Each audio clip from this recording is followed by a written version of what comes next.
And here we are, guys, at the Birds Breakdown, and we're here, and it's the Town Hall version of the Birds Breakdown, week number 9. And I've got, you see, there's a whole bunch of people on with us. Of course, you see El Farcero, Philly. What's up, guys? He's on there. And then I'll have with us as well, you have Hollywood Holbrook in the middle, Chris Pomey, and Scott. I'm honored to be here. I take it, guys. Hollywood, why don't you start off? Go ahead and do a quick introduction of yourself, please. Years ago, I was born to host a little podcast called Delco Live, run out of the beautiful 610, the county that started it all, the armpit of this Commonwealth. And I also happen to bleed green the entire time as well. Let's go, baby. So you may be the Philly sports guy, but I'll be the Delco sports guy tonight. Ever since the 90s, the Eagles were tough to love when I was a child. But when I turned about 12, we went and took Donovan McNabb instead of Ricky Williams. I said, I hope this pays off. And it almost did. And then years later, we finally got that nice little Lombardi trophy to be on a fire truck and a SEPTA bus and head straight down Broad Street. And I hope to see it again. I agree. Yes, here to that. We got the energy tonight. I love it. And next to him, you see Chris Pomey. Chris is an Eagles fan from north of the border. Chris, guys, talk to us. Tell us who you are.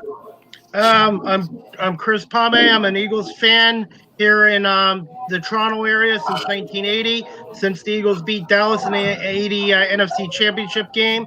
I'm sort of like the Canadian Philly sports guy, the Canadian version.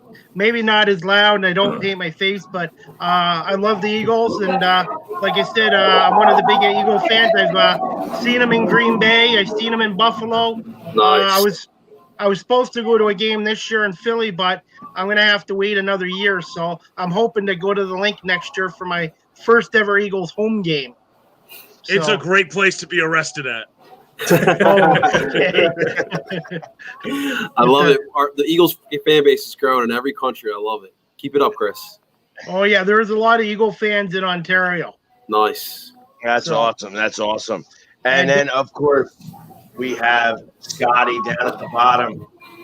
What's up, Scotty? What's up, guys? I just want to say I'm happy to be on the show, man. I host my own podcast as well. It's called Scotty Talks Philly Sports. I cover all the major sports teams in Philadelphia.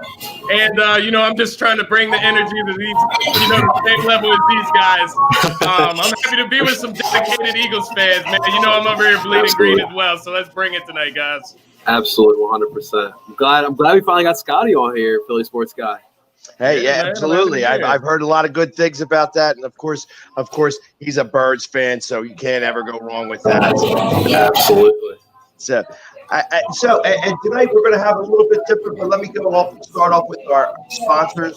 Of course, the beautiful Tonic Seafood and Steak, voted Best of Delaware and Diner's Choice in 2020.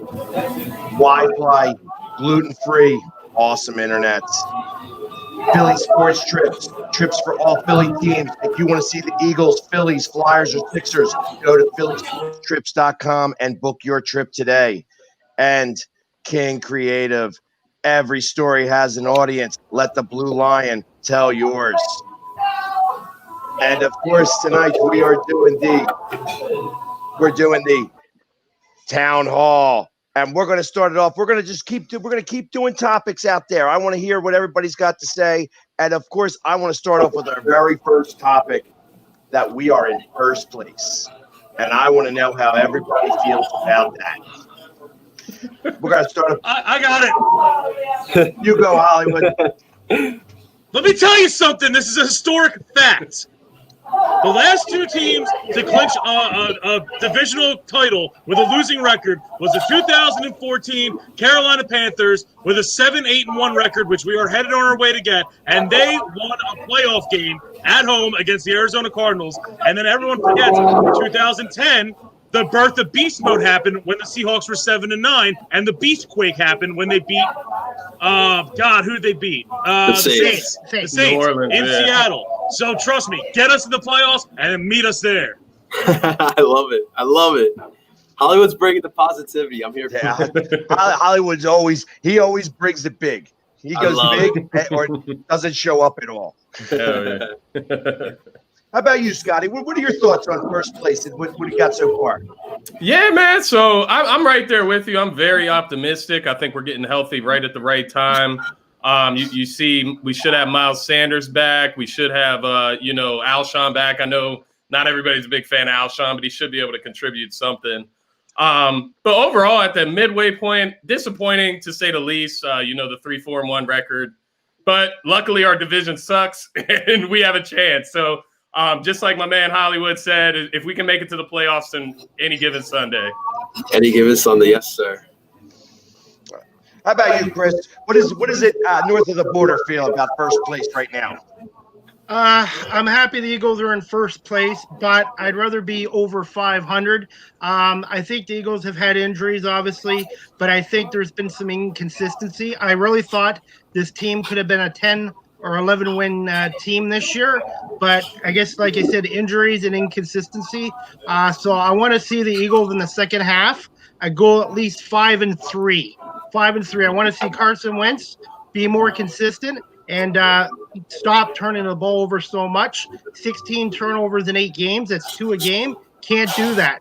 I want to see the guys get healthy, and I want to see the young kids continue to contribute, the wide receivers like Travis and Greg Ward. I want to see them contribute still, and I want to see Dallas Goedert become more of a factor in the offense. Like I said, I think overall the team should win it. I thought they were going to be a 10-win team, but things happen with injuries, and that's so I'm hoping the Eagles in the second half go 5-3. Let's go. So I thought from the very beginning that the Eagles were going to have a really tough start to the season. Yeah, typically they do not do very well when it comes to doing preseason. So my thought was that they could have lost the first 4 games and still wound up going like a 10-win season. I still don't believe that that's far-fetched. I think that they could go 6-2 in the final 8 games. It sounds like because we've watched all of these teams do really well. And you think about the Saints and how they dismantled Tampa Bay last night. And then you think of how well Arizona's doing, but they just got beat by Miami. So these teams are going to start to trail off as we get further along in the season. And I think that us being injured in the beginning, it's only been helpful for us moving forward. I think that's going to – we start to get people back now, and it's really going to start to play a part as we start to hit our stride going forward. Absolutely. I agree with all you guys. I love the positivity. I love what I'm hearing. But, it's. I think it's really going to be a tale of two halves. Like, obviously, in the first half, we didn't see what we wanted to as a whole. But you did see positives. Like, the offense at games, you saw some good things. Late in games, they started moving the ball. Defensively, this defensive line you could put it up with some of the best defensive lines in the NFL. I think the Eagles just really need to just dumb it down a little bit and just relax and go out and play. I think a lot of what you're seeing right now is just overthinking by a lot of people, and even with the coaching staff, with Doug Peterson as well. I think if Carson Wentz just starts going off of his intuition, like we've seen him in the past, like 2017, a lot of those big plays came off his intuition. If we see some more of that, I really feel confident. The only part I don't feel confident with the Eagles is, 2 things, actually, I would say. Maybe the linebacker play, even though we did see some better play from TJ Edwards. But I'm worried about the fact that we don't have a linebacker that can fully cover. And the running game consistently. We're going to get Miles Sanders back. And that is great and all. And I love, and you've heard me plenty of times, Philly Sports Guy, my love for Miles Sanders. But I still need someone who's going to be able to just put that head down and go down for 2-3 yards. Maybe, if we had a power back against Dallas, he would have put up 150 yards. Who knows what would have happened that game? Jordan Howard. Someone like that. But I think that we are going to turn it around. You're going to see the Eagles team that you guys all wanted to see in the beginning of the season. And remember, when it starts getting colder, this Eagles team flourishes. Remember that, guys. Just to come back at that, there's 2 good things that are coming out what you're saying. Number one, we don't have a good linebacking core. But the good thing is in 2017, we literally didn't have our linebacking core barely existed. so we can win without them being good. The main what was my other point? Damn it. That was it. Oh, the good thing is this current Eagles team, do not get me wrong, they're not good. The good thing is they don't have to be good this year. Because every time we struggle against the Steelers or the Ravens, you watch Dallas go out there and throw out a straight-up dud, starting someone out of James Madison University, which I didn't even know had a football program until then. DiNucci. And, like, you got 8 weeks to figure it out, too. Like, in these next 8 weeks, like, let's face it, guys. We got this division, like, and no one else in this division is giving you any scares here. You got 8 weeks to figure it out, and you're going to play 5 quality teams in this stretch here as well. Figure it out come playoff time. Like Hollywood said, you don't want to face us off here in Philly. You don't want to. Yeah, if we're playing Seattle, they want to come back here and try what they did last year. Trust me, they will lose. Josh McCown won't be under center if they take out Carson Wentz with a dirty head. Did you guys see that game yesterday? Buffalo destroyed Seattle's defense. Yeah, they just picked them apart. It's not the Legion of Boom anymore.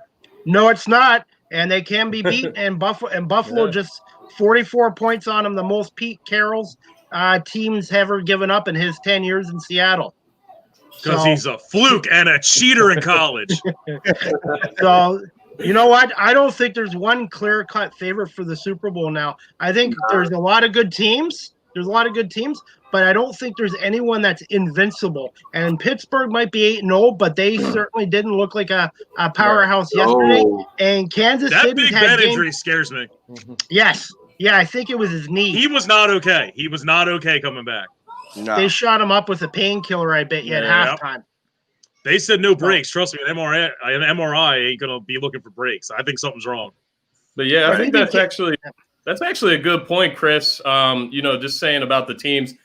All the considered contenders right now have all blew a game that they're supposed to win. Even the New Orleans Saints last night, they come out and blow out the Bucs. They've lost to the Las Vegas Raiders. You know what I mean? Yeah. So it's not that big of a deal. I mean, I'm looking at the beginning of the season and who we played. You saw those games against the Ravens and the Steelers. We didn't have all of our guys. We have a lot more guys back healthy now.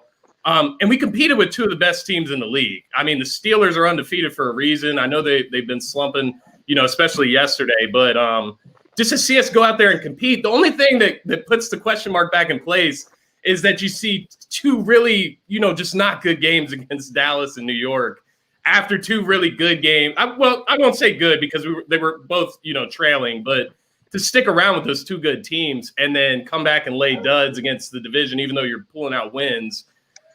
That's why we have question marks, but hopefully, that as we get healthier, it'll get better. That's what I'm hoping. Divisional games are always a toss-up, whether it's All-Stars or whether it's David DiNucci.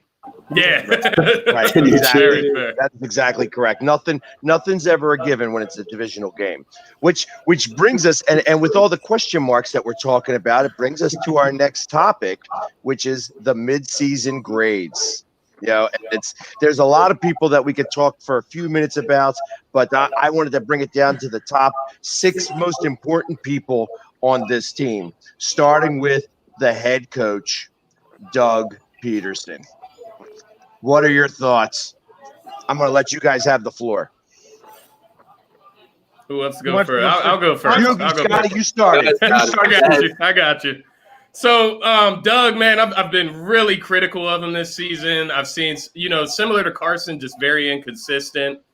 I am giving Doug, a C-, borderline D. I'm not sure how we're doing the grade. Are we doing letter grades or number grades? However you want to do it. Gotcha. Okay, so I'm going with a D+, C- for Doug. There's a couple questionable, games, seeing him run out of plays in the red zone. That's very discouraging. That should be one of your main focuses is red zone plays going into a game. So that as far as preparation, the player friendly tendencies, the rest days for guys that shouldn't be getting rest days in reality. You're not winning games. You shouldn't get rest days, in my opinion. So some of that stuff is just questionable to me. But at the same time, he has a ton of injuries, and somehow we're first in the division. So you got to give him some credit for keeping the guys together.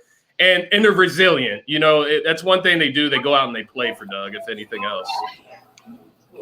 That part I do agree with. Yeah. I'm going to let – go ahead. Chris, it sounds like you had something to say. Yeah, as for Doug Peterson, I give him a D-.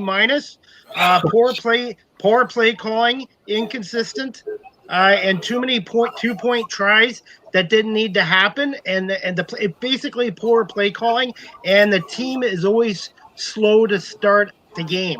It's just like it's the same issues every game, and then Doug Peterson needs to give up the play calling and let somebody else do it. I just think he's taking on too much, and I think he gets a D- for the first half.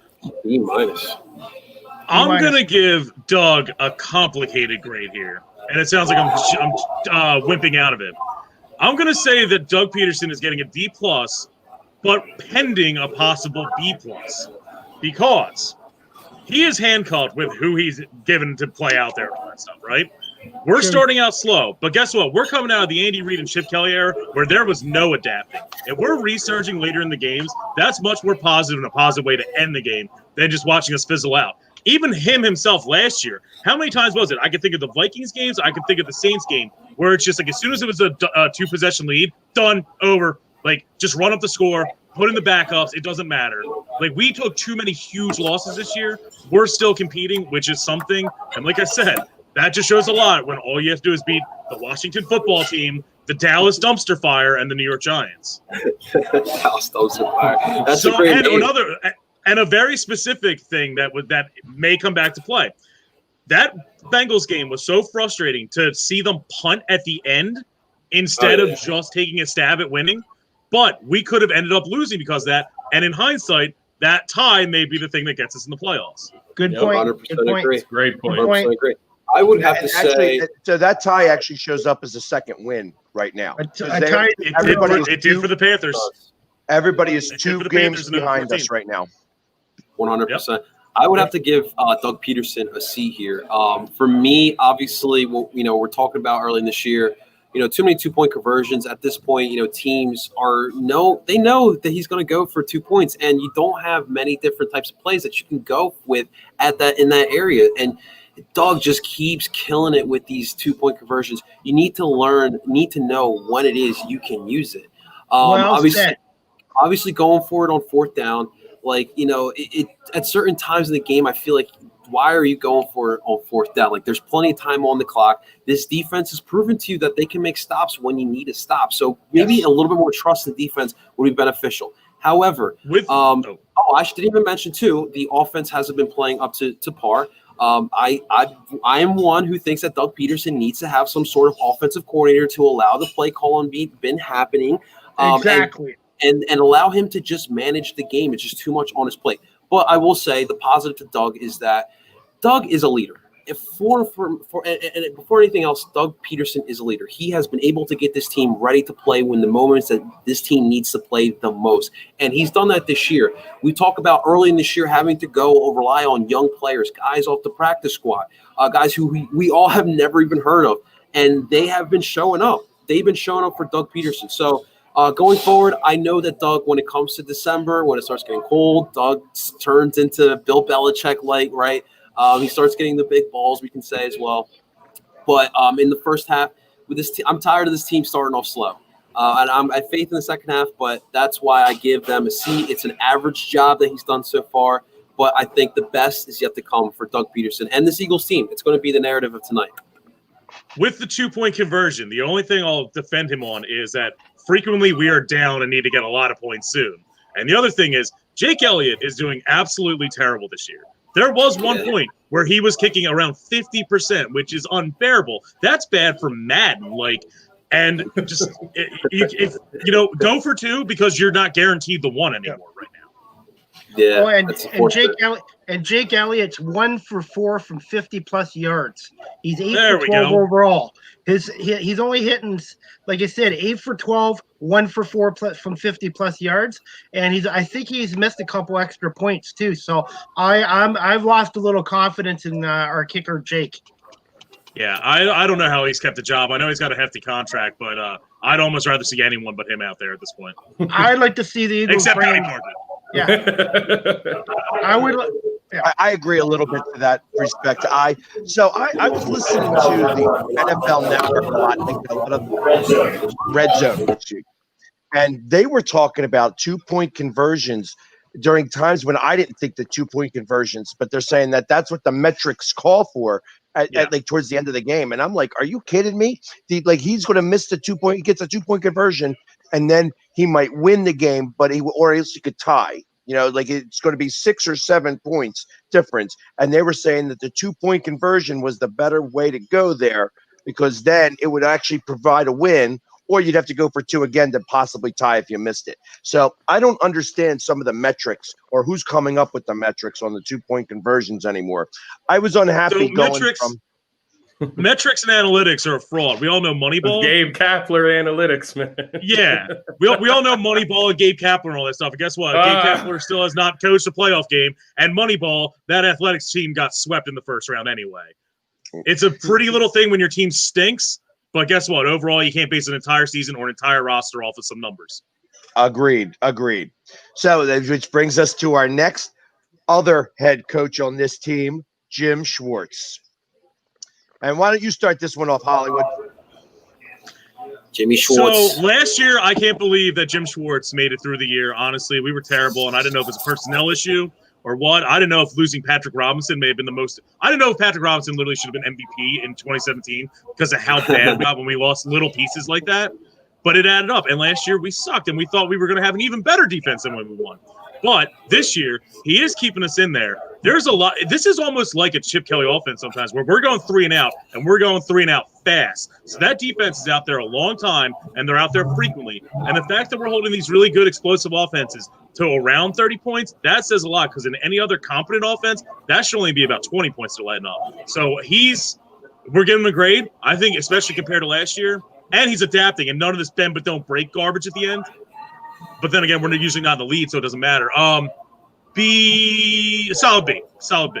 Hollywood, I think it's worse now, because at least in the Chip Kelly offense, the key was to be on the field at least amount of time as possible. Now we're just doing 3 and outs every single drive. Yeah. So I don't give him a B. I feel that some of his defensive play calling has cost us at least 2 games in the beginning of the season.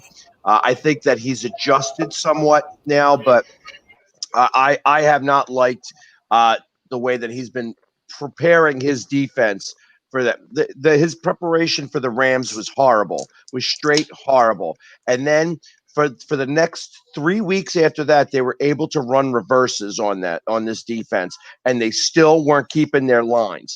And that's the biggest adjustment he was able to make after 3 weeks.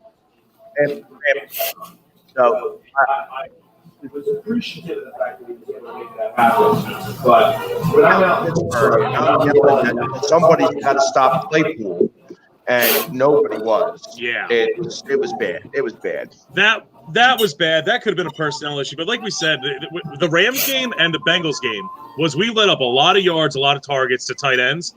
Does that come down to what we were saying? We have a non-existent linebacking core. They're the ones who should be covering it. Oh, yeah. And then when we play the Steelers, we're bringing in secondary to cover tight ends, and then you got, Claypool out there running wild. Yeah, I mean, the other problem is too is you got whoever is the slot receiver or that tight end, whoever's killing you down in the middle. We're having issues with trying to stop that as well. The fact that we don't have a linebacker who can cover. And also, guys, remember, we lost Malcolm Jenkins. I know we didn't want to pay him, but he was number one, the heart of the defense. But, Jim relied on him to go up in the box and cover some of those guys that were killing us in the middle right now and in the slot. So we're definitely missing that. I think for me, I would give Jim I would probably give Jim a B- only because for me, I forget who made the point earlier, but, the Eagles are working with what they got right now, right? And Jim is trying to work with what he has. And I've seen Jim blitz more the past couple of weeks, which is crazy. Like, I think all of us here can agree. Like, we're a little shocked when you see, this Eagles defense blitzing. Jim Schwartz loves the pressure coming from the 4 down linemen. So I would have to give Jim a B- here. Yeah, I think. Yeah, I'm right around the same range. I'm gonna give him a C. I think when you factor in Jim's performance, you have to factor in the amount of times that Carson Wentz has turned the ball over and put the defense in really bad situations. You know what I mean? So a lot of those, especially those first couple games where Carson Wentz is throwing like 2 interceptions, fumbles the ball once. These offenses are starting, in their own 50-yard line, or in our 50-yard line, I should say. So they're starting on our end of the field, and the defense is already lost there. You're giving up at least 3, most likely, if you're going against a decent quarterback. But to your point about the Steelers game with Chase Claypool, my whole problem with that, obviously, you see that play at the end of the game. You see Nate Jerry lined up across from him. And I saw the guy go in motion. I saw his man-to-man, and I knew the game was over. And that to me signaled that, Jim Schwartz should recognize that, call a timeout or something. Do not let that play out. You know what I mean? It looked like they were confused on the coverage, whatever the case. Just little things like that. But overall, I do have to give Jim credit. He's not playing that sticks defense as much. He is blitzing more. He's using what he has. It seems like since Jerry went out of the game, we've had better linebacker play. Since we got Will Parks back, it's been better in the middle of the field. So Will Parks was that guy. Germantown zone, baby. Exactly. He was the guy that's supposed to come in and kind of fill that, Malcolm Jenkins role. Yeah. Of course, him with others. And I think even throwing Kayvon Wallace out there instead of Epps is just a better move. But overall, Jim Schwartz, he like you guys said, he's working with what he's got. The linebacking core is ridiculous. Aside from Darius Slay, the cornerbacks are a little suspect. So it's a lot of question marks around, but he's using that defensive line and he's blitzing, and that's what you have to do to win right now, get turnovers. McLeod's not getting enough love, guys. I feel like McLeod has kind of stepped up as that leader, and he's made some plays this season. Yeah, he's definitely not getting much. Yeah, he's not getting his consideration that he should be right now. Last week he could have been defensive player of the week if he brought in that one interception. Yeah, he had the fumble 6, and then he almost had a pick. He's definitely been big. Doesn't it seem like we can't seem to intercept the ball? Yes. I swear to God, did we have more than 3 interceptions all of last year? I'm not sure, man. Listen, I can't remember. I really feel we didn't. There's something in the Philly water that we can't catch balls. It's simple as that. Yeah. Because, God, look at Nelson Aguilar. He's looking like a Terrell Owens out there. It's crazy. He's tracking deep balls and everything. Man. The deep balls is the scariest part. But he needed a change of scenery. Actually, the best thing that ever happened to Nelson, he needed a change of scenery. And I think the Raiders have a good team, not great, but Derek Carr and him seem to be on the same page. And sometimes guys just need a change of scenery. Sometimes, playing in the city is not easy. You need to have a thick skin to play in the city. And you've seen it all the time. Players just don't, whatever sport it is, just don't pan out here. Yep. And good. I'm happy for Nelson. I really wasn't rooting against him. He needed to change his scenery, and he's playing well. And honestly, good for him. Yeah. So my grade for Jim Schwartz, I give him a C-. I think the front 4, especially Brandon Graham, has been outstanding. I think Brandon Graham is our defensive MVP. Linebacker play has been poor. I do like Alex Singleton because I saw him in the CFL with Calgary. I think he's a good kid, and I think he will be a decent linebacker. And I like TJ Edwards coming back because he's a good run stopper. So, but the secondary, Darius Slay, I give him an A, but the rest of the secondary, not so great. We need to get some more turnovers from our secondary in the second half. We need to stop turning the ball over and get a few more interceptions from our secondary. And McLeod, you're right. Rodney McLeod Jr. is underrated. I don't think he's that bad. And what's the status on Slay? I think he should be back by then. He left the Dallas game, so what's the status on him? I think he's fine. I know that. In fact, I was listening to the Brandon Graham show before we got over here, and I believe he said that he was ready to go. So I don't expect that there's going to be any stoppage from him. So, all right. Now, this guy I figure we're going to talk about most, Carson Wentz. Who wants to take the ball and run with this one? I'll go first. There you go. I'll go first. Carson Wentz gets a D, too many sacks, holds on the ball too long, tries to make plays instead of just throwing the ball away, and you know what I mean? He's turned the ball over 16 times in 8 games. Sometimes he just does too much. sometimes he just needs to learn to take what the defense is giving him and trying to. He's doing too much, and he needs to just stop turning the ball over and be more consistent. So I give Carson Wentz a D. Nice. Here, I'll go here. I think for me with Carson, I'm going to give him a C+. Obviously, listen, we've seen good stuff from Carson this season, despite what we want to think, despite the sick Carson Wentz, the cut Carson Wentz, the trade Carson Wentz people, what they want to say. We've seen positive from Carson Wentz.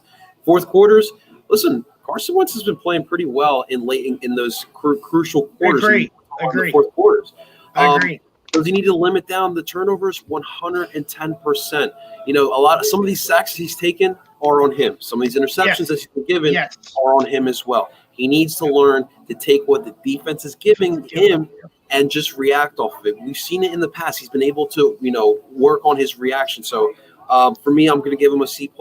He's got a lot of room for improvement. I will agree. He's definitely took a step back in his development this season, but we still have 8 more games. Plenty of time for him to change everyone's mind and to change, to just show us that he is the franchise quarterback that we know he is. We know he's a franchise quarterback. Go out and do it. Carson. Yeah. So I guess, kind of listening to you guys, I guess I'm being kind of harsh. I was on the fence. I was on the fence of giving him an F, honestly, man. I'm actually a big Wentz guy. I'm not like a Wentz hater. I haven't called for Wentz to be benched at all. I do think in that Cowboys game, if there is a veteran backup in that game, I think they might sit Wentz at least for a series or so. If you have a Josh McCown in there, if you have a Nick Foles, ignore that. But you know what I mean. I'm not even getting into that.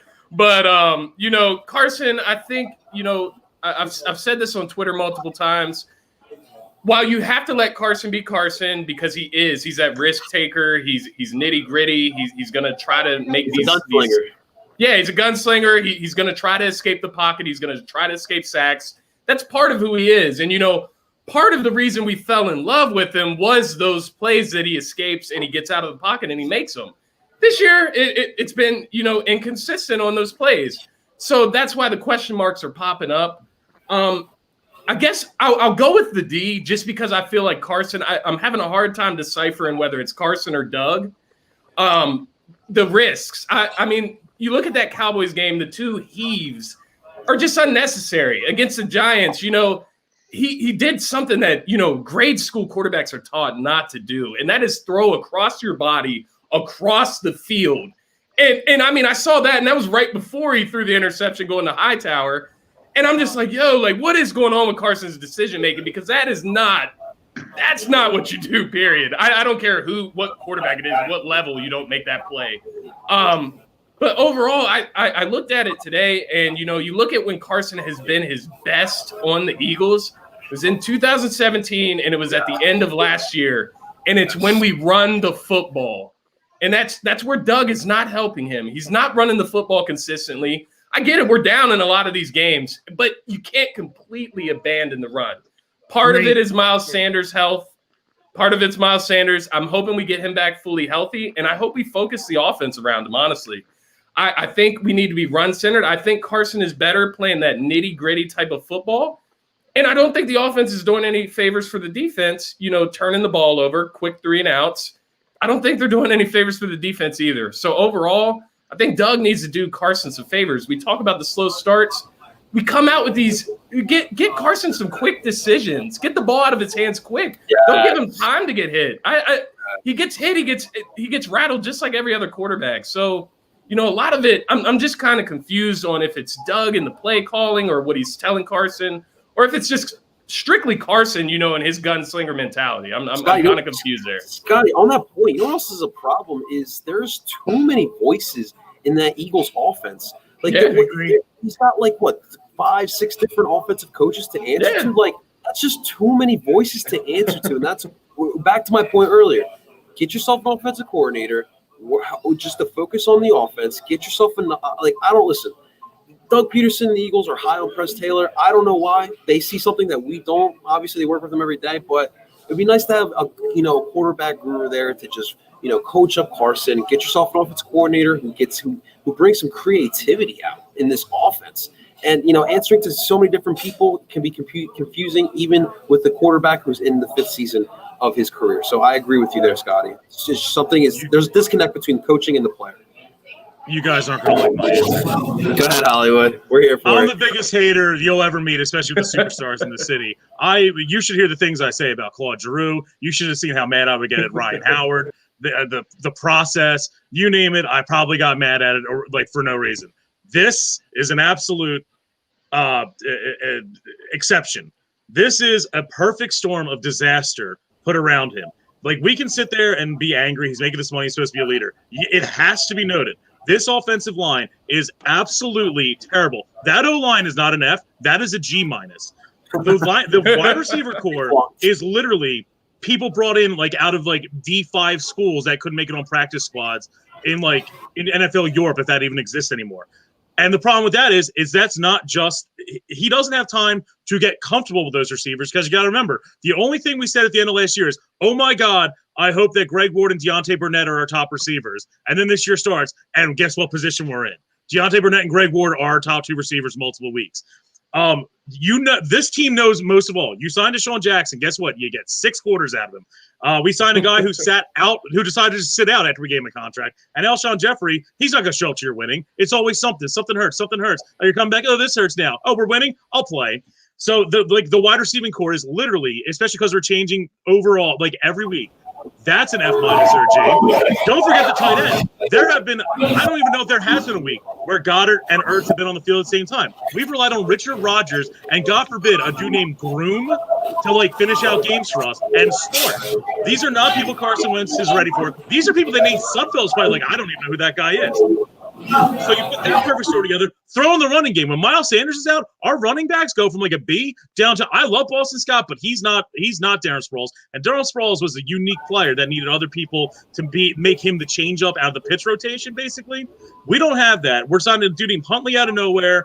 Corey Clement is not, the little engine that he was in 2017. So Carson Wentz has absolutely no weapons and no protection. That's a given. And another thing is we're saying that he succeeded in 2017 when he had a full healthy roster because Carson Wentz's greatest selling point is his intangibles. So that playbook was intangible based. Torrey Smith did this. Alshon Jeffrey did this. Nelson Aguilar, you can't catch the ball, but you're a slot receiver. You do this. And it all panned out and worked perfectly. When you're throwing in these guys who would struggle to play in college and you expect Carson Wentz's intangibleness to just mesh with that, with 2 days practice, 3 days practice, just moving in from wherever they were living before we sign them, it's not going to happen. And that's why he's holding the ball. He's why aren't these people open? And I'm literally giving Carson Wentz, I swear to God, an A++, because he's going to lead the league in turnovers and interceptions, and it could have been a million times worse. And any chance we have in these games is him in these fourth quarters, which is impressive.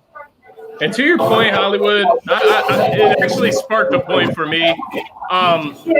It's kind of what I was thinking earlier. You know, this is Carson's 5th year. He finally finished the season last year. Made it to the playoffs, then gets knocked out of the playoffs early.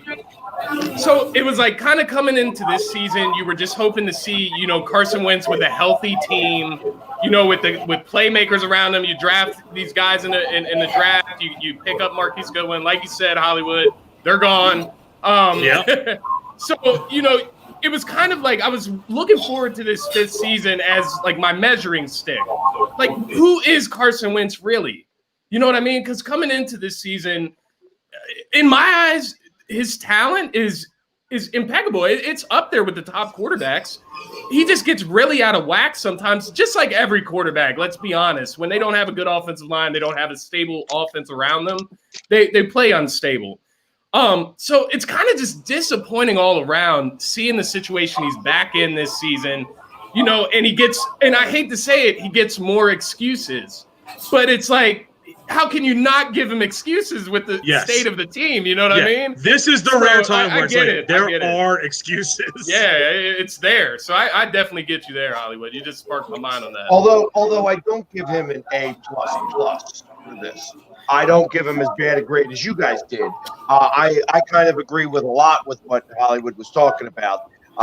I feel that he does hold on a little bit too much. I feel that he has done a few things and has made a couple of bad decisions. I also am wondering, where is the speed that they said that we were going to have at the beginning of this season from when they did the draft? So they said they drafted Rager because he was going to be fast. They drafted Quez Watkins. They drafted Hightower. I don't understand why Watkins can't get on the field. I just don't understand that. I feel like that this has become like very cliquish and very like that the coaches are missing something, because the fastest guy that we have on our team still can't get on the field. Bothers me. That really bothers me. That kid's got 4.2 speed, 4 speed, and he can't make it onto the field. That's ridiculous to me. So I understand and can appreciate the fact that he's been dealing with a lot of nothing. He's had a lot of nothing around him, and that he's had a makeshift line.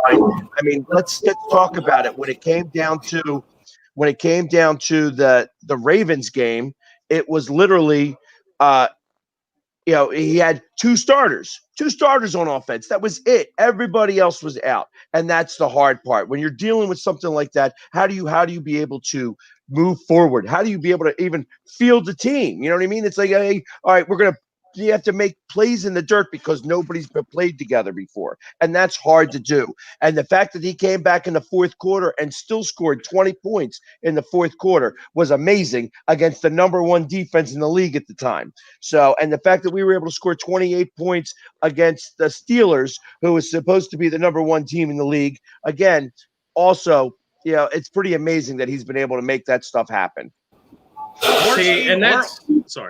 Our offense right now is literally a completely contrasted mirror to the team that won the Super Bowl. In 2017, everyone on the offense stayed healthy except Carson Wentz. This year, no one is staying healthy except Carson Wentz. Carson Wentz. Good point.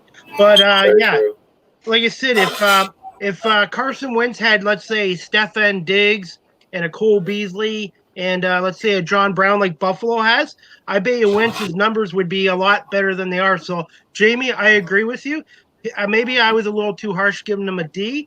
So I would like to see how he does with a fully healthy team with receivers, running back, and like a more complete offense. And I think you're right. Wentz would probably have better numbers and less turnovers. See, the only thing I'll just say, I just want to get this out there. I do think I was being unfair with the F. I think my expectations for Wentz are just way too high, so I'm holding him really accountable. I can relate.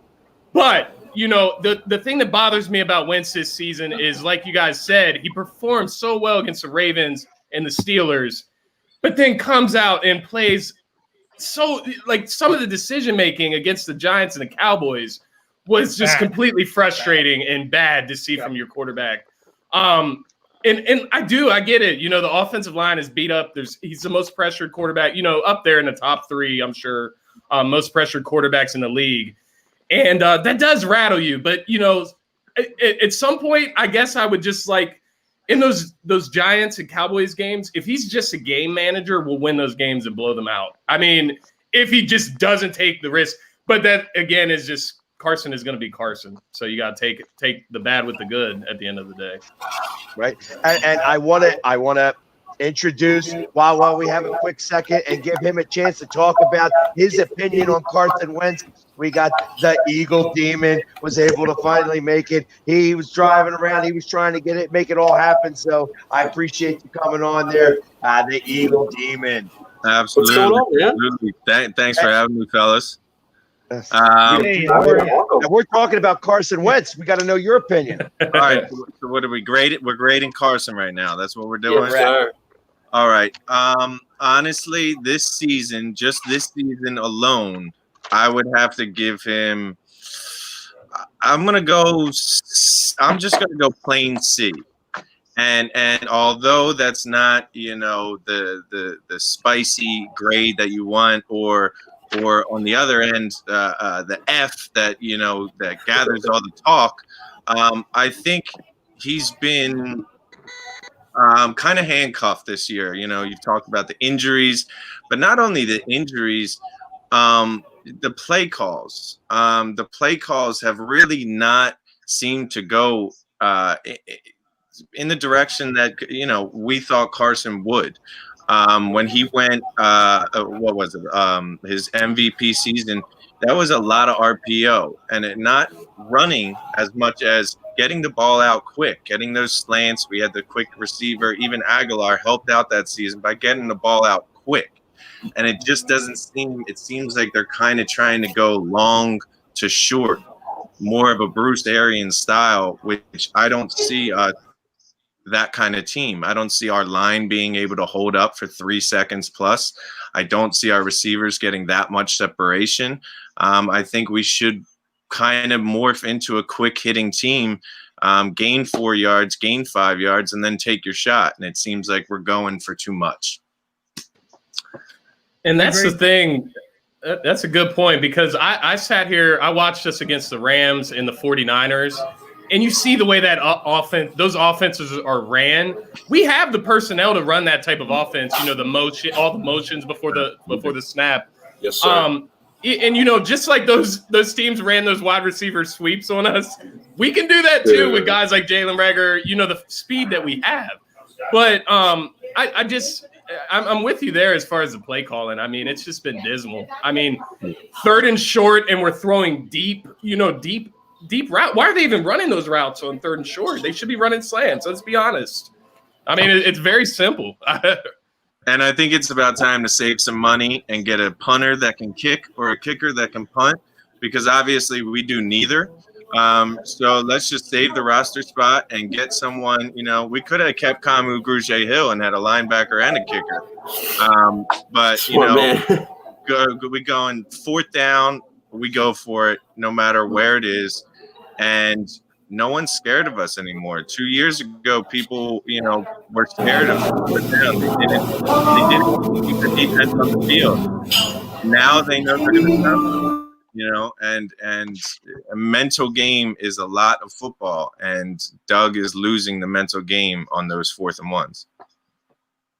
You know, it sucks too, because like the threat of a run is really missing on this team. And like, you know, when we look at the Dallas game, you know, Boston Scott put up 70 yards on that defense. And we all know Boston Scott is not that type of running back. And just, you know, what Eagle Demon alluded to, like, that is really what this offense is missing, is a threat of a run. Like, you know, we always bring back 2017 and the form that Carson Wentz was in. But if you guys remember in 2017, teams were respecting the hell out of that running game, because if you was sleeping on that running game, like, Garrett Blount was going to rip a 20-yard run on your ass. And really, we just don't have that right now. And you know, Miles Sanders and Boston Scott have 2 great skill sets that really can help this team. But, and I've been really beating on this drum really hard. The lack of a power running game is really hurting this offense, guys. It's tough to have any sort of run game, though. When you got an offense, it's like when you got an offensive line like this, like some of these linemen are already down by the time the ball's handed off. Like, no one's going to succeed with this line. The only one that hasn't been with Zeke and DeMarco Murray. Oh, sorry. There you go. The only one that hasn't been hurt yet is Jason Kelsey. He's the only one that hasn't been hurt or missed any time. So it could, they have to keep the offensive line healthy. Exactly. As for Jason, sorry, go ahead, Jamie. I'm very pleased with how Mailata actually came through. He's been one of the bright spots on that line, and realistically, I feel like that we have found the guy. We don't need to draft another. We don't need to draft, or we could get rid of Dillard. I think Dillard's going to be better somewhere else. I think that that's going to be a lot easier to transition. I think that Brooks coming back. Brooks may be back before the end of this year. They're considering that. He's ready to go. I mean, I've watched some videos on that guy. That guy is like a beast in a half. So he's been able to do certain things, and I think he's ready to get back on the field pretty soon. So Mailata is a really impressive story, because you got to understand, they brought him in with sheer raw athletic ability. And like O-linemen have to have the best football intelligence out there. And this dude didn't even like know anything. This dude is coming to learn snap counts, like complex plays, blocking procedures, and all in a very short period of time. This is actually a very impressive story with him. I agree. I 100% agree. I feel that like I said, we practiced 3 years on how to learn how to play offensive tackle. And when you practice something for 3 years, you become good at it. So but he literally put like 20 years of practice that some of these college guys had into 3 years. Like that was the thing. Remember, like multiple times it'd be, the tackles, guards would be taken in the first overall pick. It'd like because his football touch so good. He's got the size, all that stuff. The intelligence is there, and this dude comes in and learns literally 20 years worth of stuff in 3 years, and it's one of the few bright spots on this offense. And I think and this might be funny to some, but I think the most impressive thing about Jordan Mailata is when Carson's on the ground, he's the first one there to pick him up. And it reminds me of a young Jason Peters. If he gets beat on a play, he doesn't put his head down. He turns around, he goes and picks up his quarterback. Talk that stuff, Eagles demon. So, I mean, to have that in your head, that's my guy. I'm protecting him. And if I get beat, I have to pick him up and protect him better next time. I saw everything, changing gloves in the middle of plays and hopping over. Who knows? I've seen a lot of bad offensive line mental mistakes, and he's given up a couple physical mistakes, but I think he's really getting better each week. I think he's shown that he deserves to be there. And I'm confident in our two tackles, with Lane coming back healthy, of course, confident in the next couple of years with those two corner pieces. Agreed. I agree. So, all right, let's move on. We could talk about the defense, but we kind of did that with Schwartz. The last person that I have to ask about is Howie Roseman. Oh, save the best for last, huh? If there was one, I'm going to start with Howie. So I feel like that Howie has gotten a little bit of a black eye here. Now, let's go beyond the drafting because I won't talk about the drafts. So with drafting, he gets a straight D- across the board. He has had a couple of wins, but not enough. But beyond that, I feel like that we got jaded, or we were used to Howie making these massive trades sometime during the season. And we had too many trades where it was started to they worked out really well, worked out too well. And because of those trades working out too well, it's now everybody's afraid to trade with him because they don't want to be the one who got taken by Howie. That's why he was the executive of the year for a couple of years in a row, because he was able to make things happen in a way that not many other people could.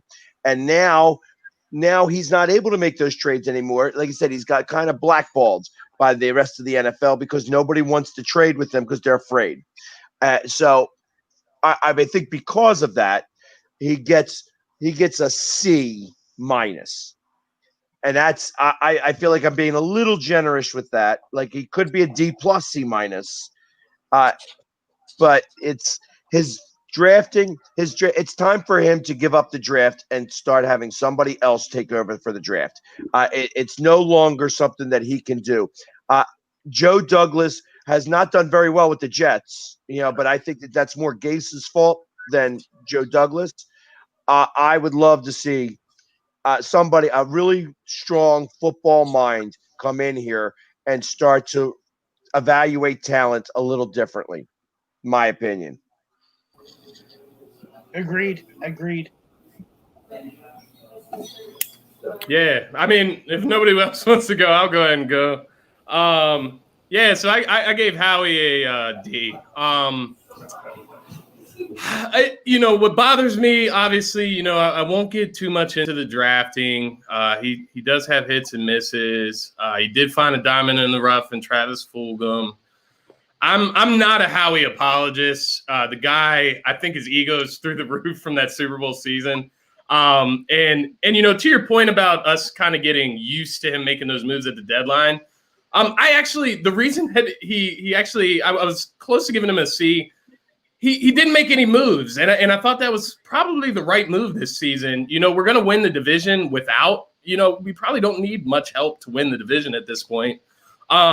So just, giving away draft capital when he obviously can't, draft very good. We need as many draft picks as we can get in order to hit on, at least some of them. So with Howie, the main thing that disgruntled me obviously was drafting Jalen Hurts. We don't have a competent linebacker on our team. I mean, TJ Edwards, we have linebackers that are good at one thing, but there's no good overall linebackers that we can look to the future and be like, that's our captain of our defense. But the main thing I would say is the way I give him credit for addressing the wide receiver position, but I take credit away for the way he addressed the wide receiver position. You waited till draft day to address the wide receiver position. You look at guys like Robbie Anderson. We didn't want to give him money. We didn't want to, go and give capital up for Stephon Diggs, DeAndre Hopkins. And you look what these guys are doing for the quarterbacks they're playing with. They're giving them reliable wide receiver ones that they can go to. So, the way he addressed it just was wrong. You're relying on two old ass receivers in Deshaun Jackson and Alshon, and then you bring in Marquise Goodwin, who, let's be honest, even if he played, he's always injured anyways. And then you address it with three. Well, you address it with the first round pick, but then you wait until the 5th round to draft the next guy. So I'm glad he addressed it, but I don't think he addressed it correctly. Yeah, I'll go next. I agree with what a lot of you guys are saying. For me, I'm giving Howie D. And look, Howie in 2017, really what worked for him well was he was able to find free agents that were able to help the team in 2017, and he hit on a lot of them. The problem is that, guys, we all know here, we're not dumb football fans. You do not build a team through free agency. You build a team through the draft. You get these young assets here to come in and help you from day one because they are cheaper. Exactly. And Howie not hit on these draft picks, and that's why I give him a D. Howie has been able to become a great negotiator, and I won't take that away from him. Like, remember, guys, we got Carson Wentz from one of the best negotiating I've ever seen in NFL history, in sports history, probably. The way he went from 13-2 was ridiculous. But at the end of the day, you build a team from the draft, and I stand by that. And Howie has not been able to do that.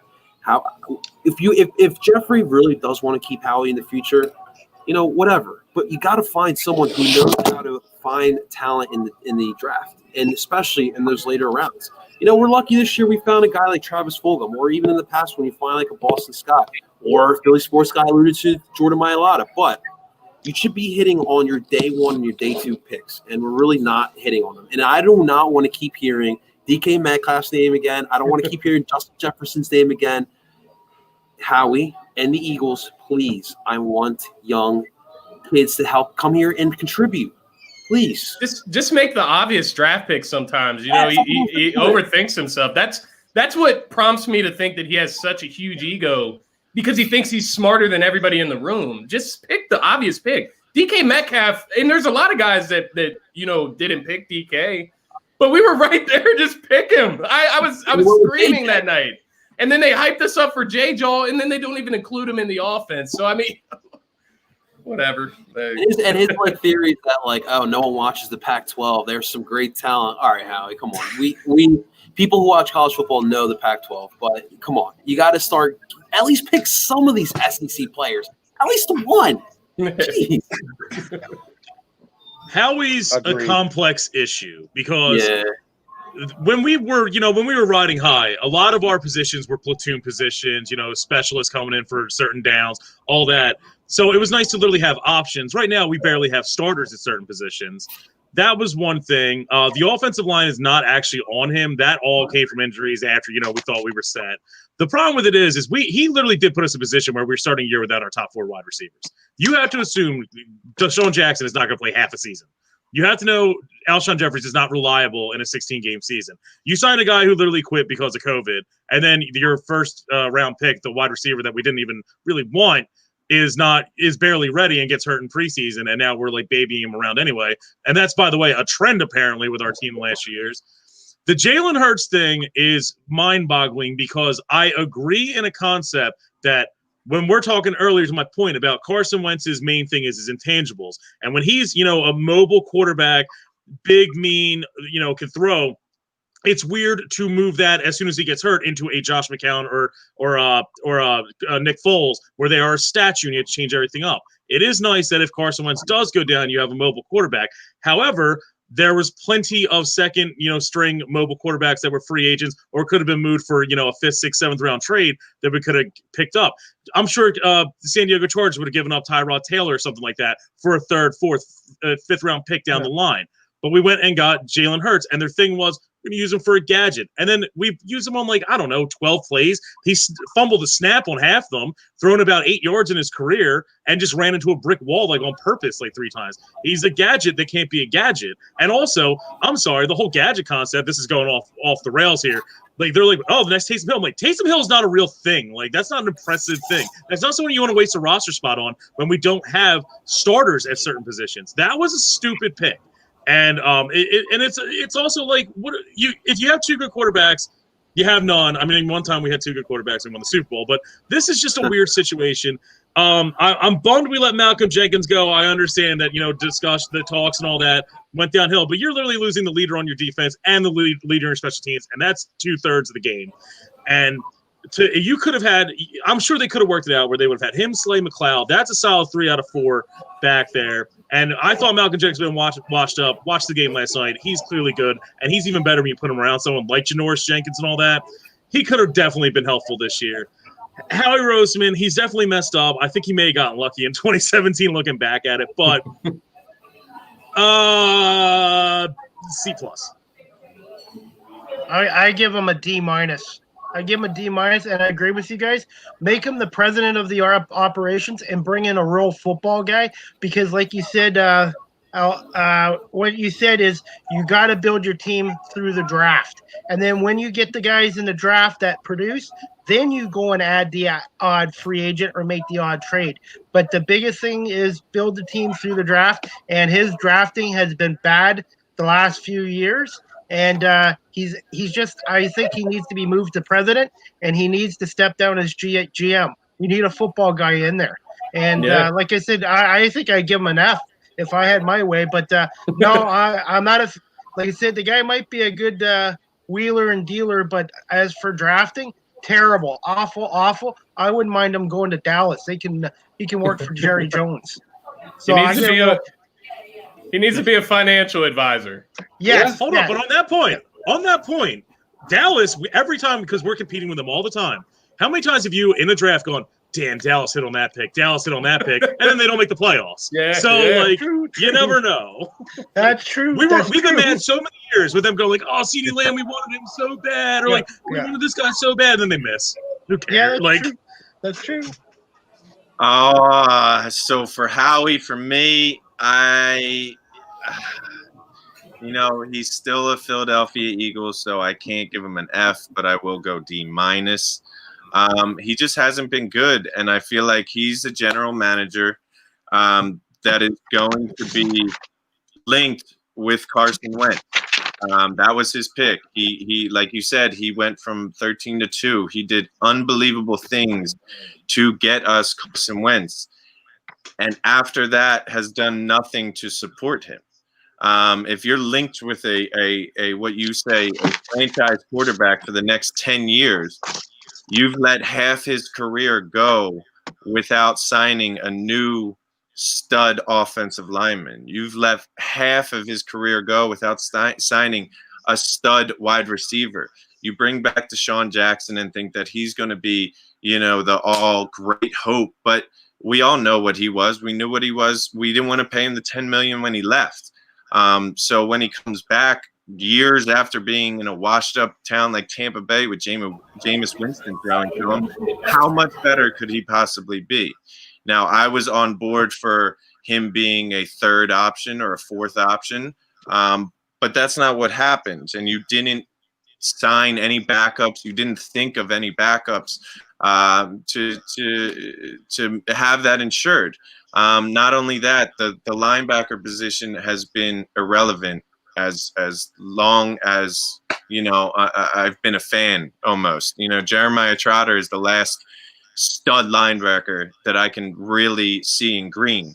The rest have kind of been great for a year, and then either we get rid of them and we trade them for draft picks, which we can't draft, or we don't want to pay them, or whatever the case may be. Jordan Hicks is one of those guys that if I felt like if you kind of renegotiated, he could have been a good asset for the team. He led the league in tackles one season.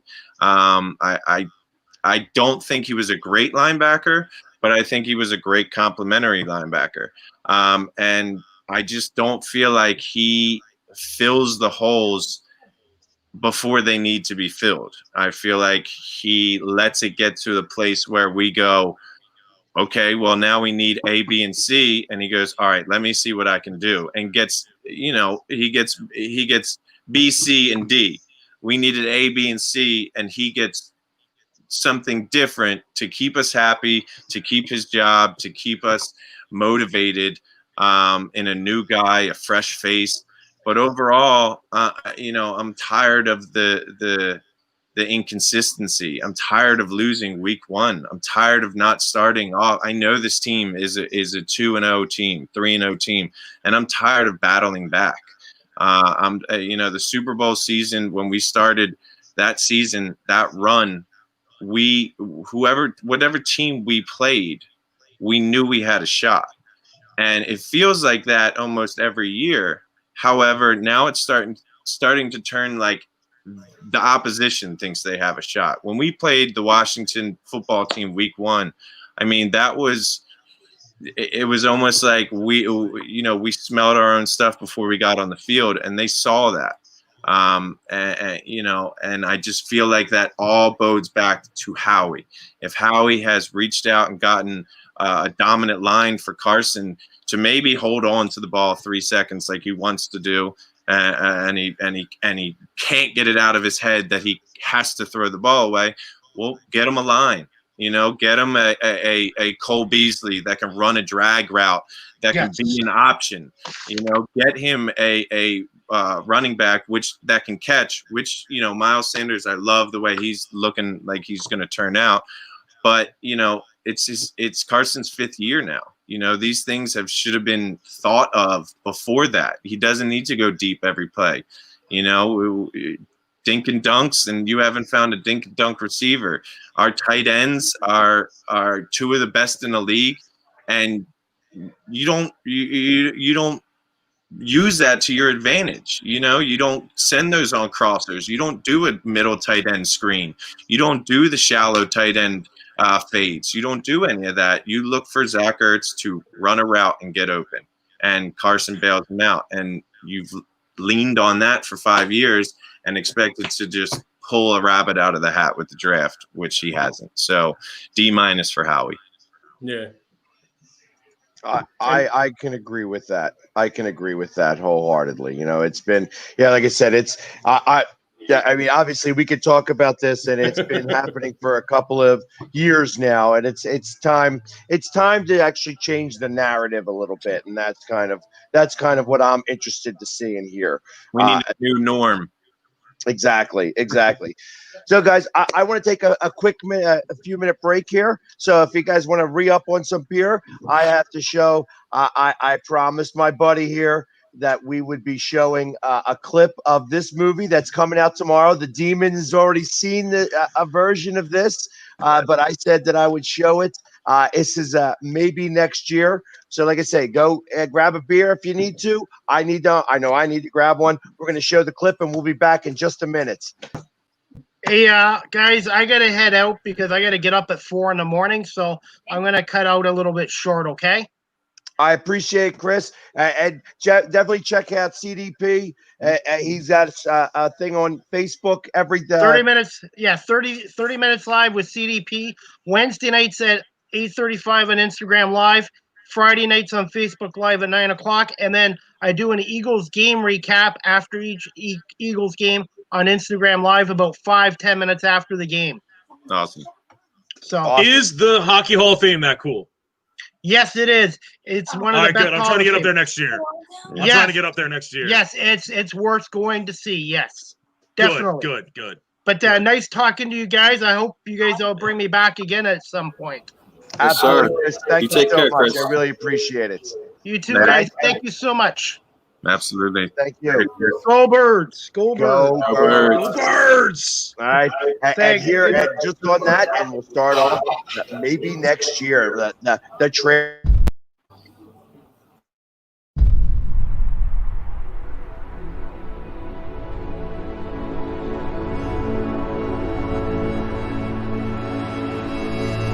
The national perception of the Philadelphia sports fan is that they are lunatics. Animalistic freaks that have a jail inside their stadium.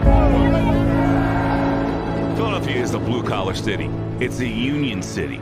It's a rough-and-tumble city. The only thing they've cared about since 1776 is the Philadelphia Eagles. Eagles Nation, baby.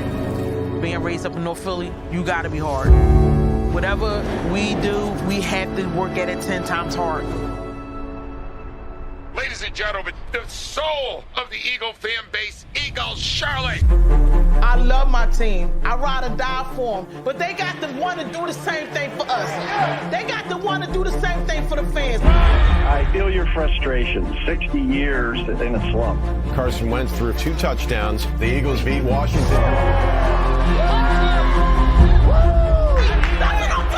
They don't have Wentz, they don't win the game. Right? Absolutely. Run the motherfucking ball. Think run it. Wentz, he's gonna run. Wentz is out for the season with a torn ACL. Eagles' Super Bowl dreams ride on their backup quarterback. Nick Foles is now taking the lead. They lose one player, and now all of a sudden, they lay down and die.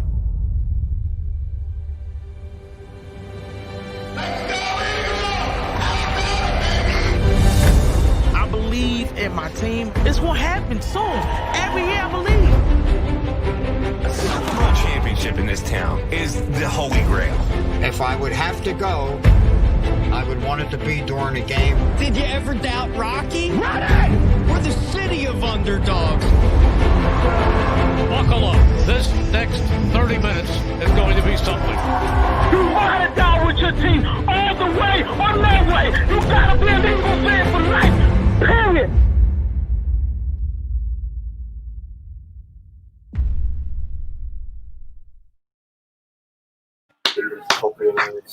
I tell you, I can't wait. I said that I promised that I would have that out there this time, and I watched that clip. I watched it 3 times today, so it was one of the I'm not crying, it's adrenaline. Exactly. Hey, and real quick, I just want to go over our sponsors. I want to thank our sponsors again from again, Tonic Seafood and Steak for allowing us to be here every week and do the Birds breakdown. It really is an amazing thing, an amazing place. I tell you, every time I come here and I eat something, it is absolutely out of this world. And their seafood towers are crazy. So you definitely got to come down here and check it out. Wi-Fi, gluten-free, awesome internet, only $55 a month, serving all of Wilmington. Where's it but at? we are expanding everywhere. So definitely come check that out. Where's this place with the food? Tonic Seafood and Steak is down in Wilmington, downtown Wilmington, right on 11th. We talking near the Chase Center, near Bonefish and Iron Hill? Not far. It's actually when you come down, when you come off of 95, you have to come down that way off of exit 7A. All right. And come right on down. I only know Total Wines and like with the Chase Center. I understand completely. Yeah, the only 2 places I know in Wilmington. It's right on 11th. I'll have to get you down here because I'm sure you'd get all into a steak. Yeah, that's a fact. My dinner tonight was a pound of bacon wrapped in Cooper Sharp with a side of Cowboys tears. That's awesome. Now you can't beat that at all. And then, of course, Philly sports trips. Like I said, we are going to Dallas. Whoever wants to come to Dallas, let's go. We are going down there, and that's how we're gonna win the division that week. That's where it's going to all get finalized right there. So if you want to go to Dallas, it's right after Christmas. It's going to be a fantastic Christmas gift. And of course, they partnered with the Philly Sports Guy, and we're going to be going down there and taking over that town all day long. That's what I'm talking about. And I am undefeated. Every time I go to Dallas, we win that game. So you definitely want to be there to get a win. So yeah. And then, of course, King Creative. I tell you, when you guys want to get a story told, King Creative is the way to do it. If you want to do even small little 10-second clips, 30-second commercials, minute longs, you want to do whole documentaries, King Creative is the way to go. They're right here in downtown Wilmington. And like I said, every story's got an audience. The Blue Lion is definitely the way to have yours be told.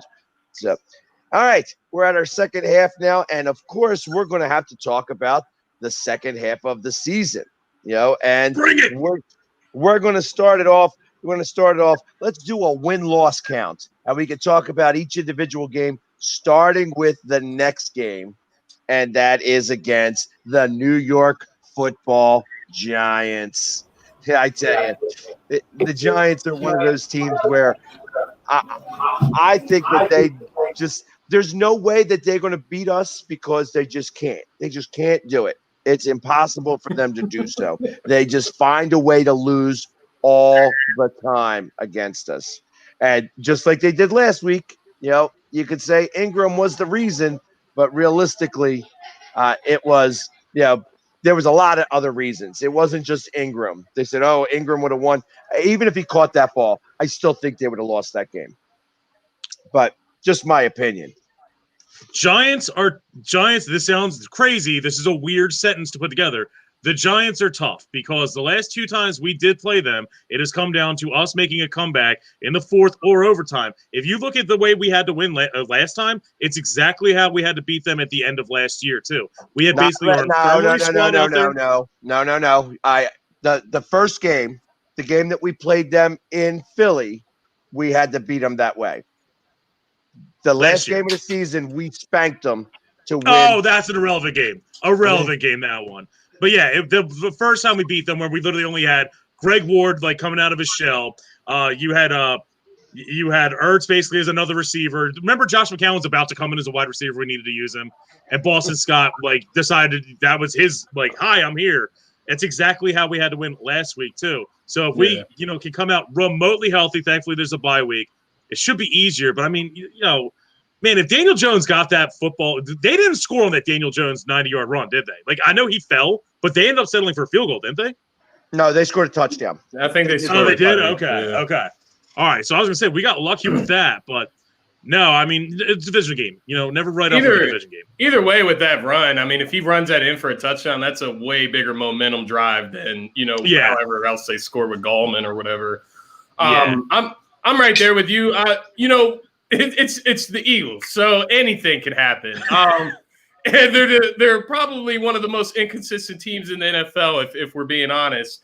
So while I think we should blow out the Giants, if Carson has a clean game, we'll blow out the Giants, and it just depends. It depends what's going on that day. You know what I mean? It's hard to predict these days.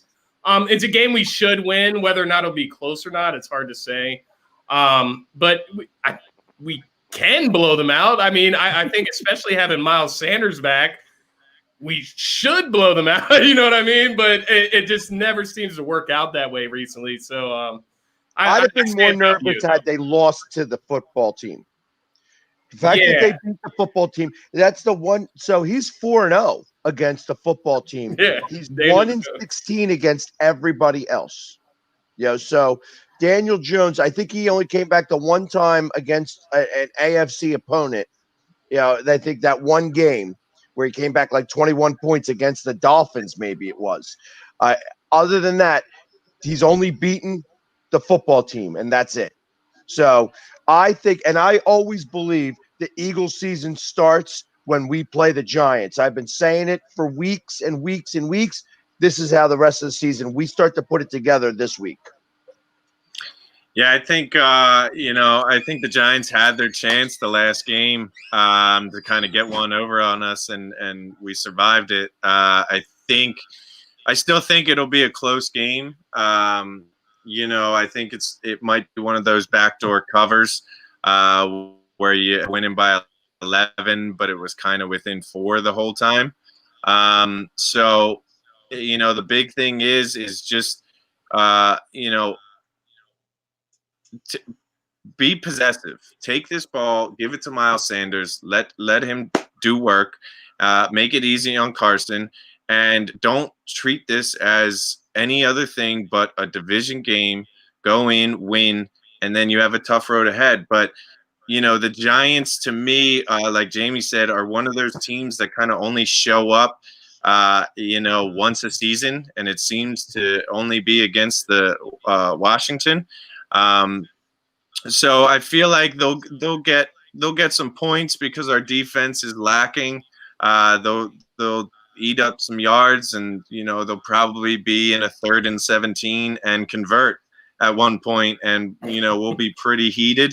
But I think we do win this game, with a late touchdown to make it an 11-point victory or somewhere 10 11-point victory.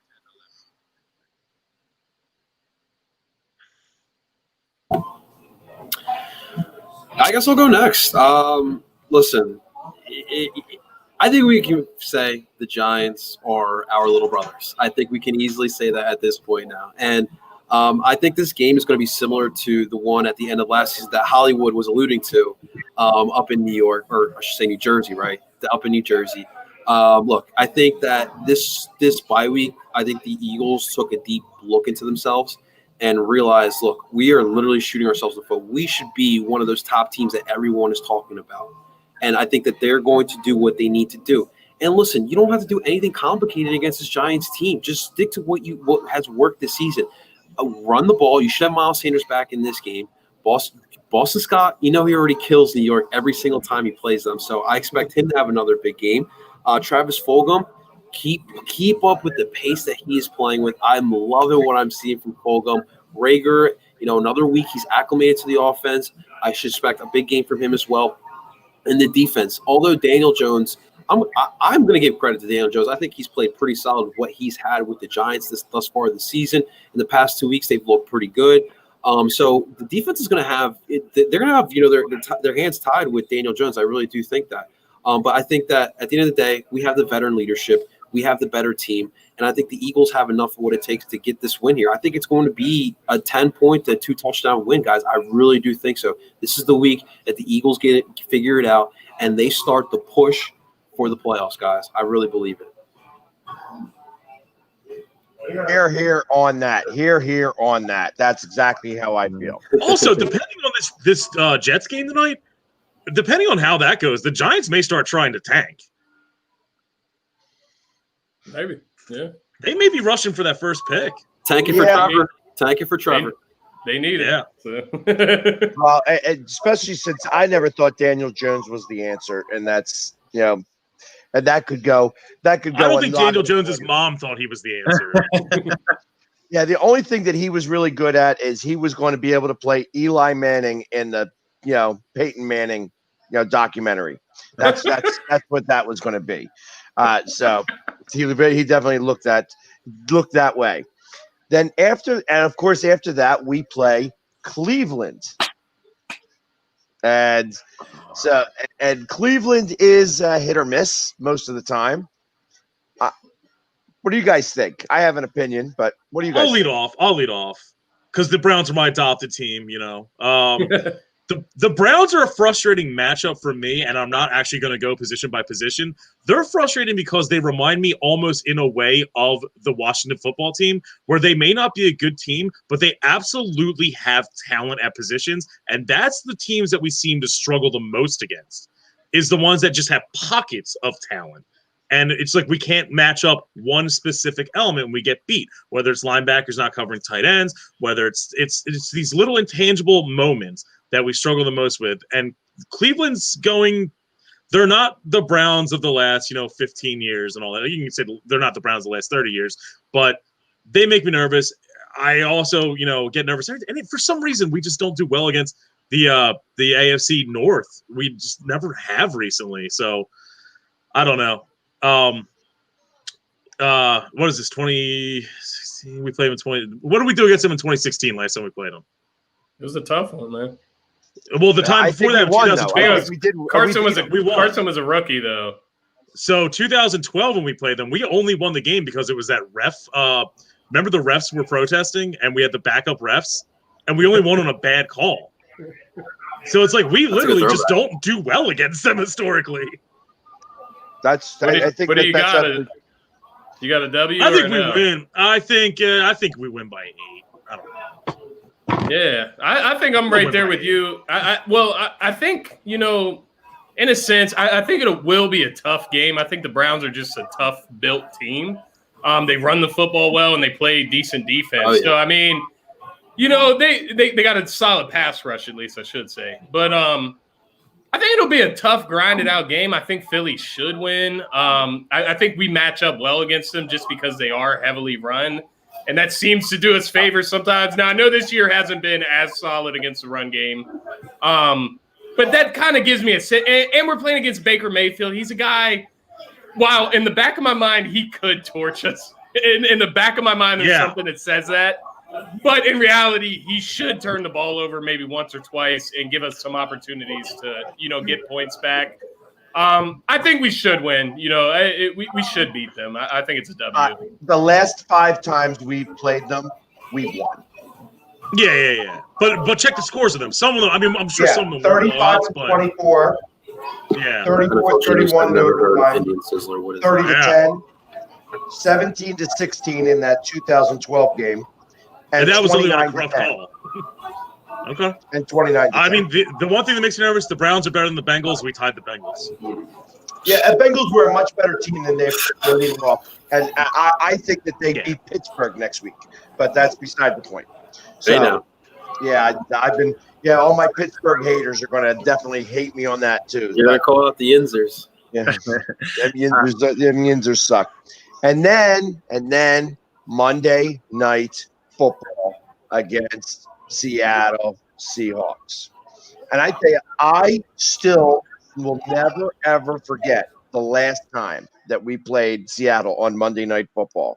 Because not only did I stay and watch that entire game, and it snowed about 3 inches, I come out and my truck was broken into. So after sitting there, and we stopped it, the defense actually played pretty well. We held Seattle to like 120 yards of total offense, but Seattle's defense scored 4 touchdowns. When was this? 4 touchdowns. When was this? Was it the Sam Bradford era? No. This goes back, like, I want to say 2000, maybe 2000, 2002. Like before Matt Hasselbeck? Yeah. It's got to be about 14 years ago. Okay, so the Matt Hasselbeck era. So I want to say one thing about that Seattle game. It scares me to death, and not because of who Seattle is, because of who they just played in the Buffalo Bills. And I watched that coach jog Josh Allen out on the field and let him throw 24 times and complete 22 of them before halftime. They had 300 yards passing before half.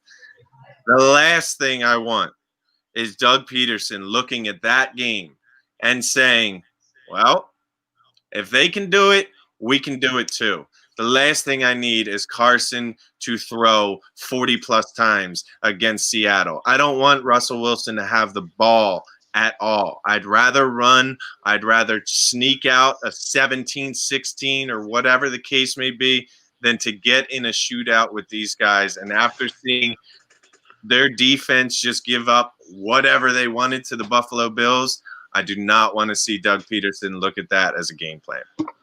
Yeah, you know, I guess for me, I'm actually sick of playing the Seahawks, man. Yeah. And, you know, somehow they just always end up on our schedule. They're our kryptonite.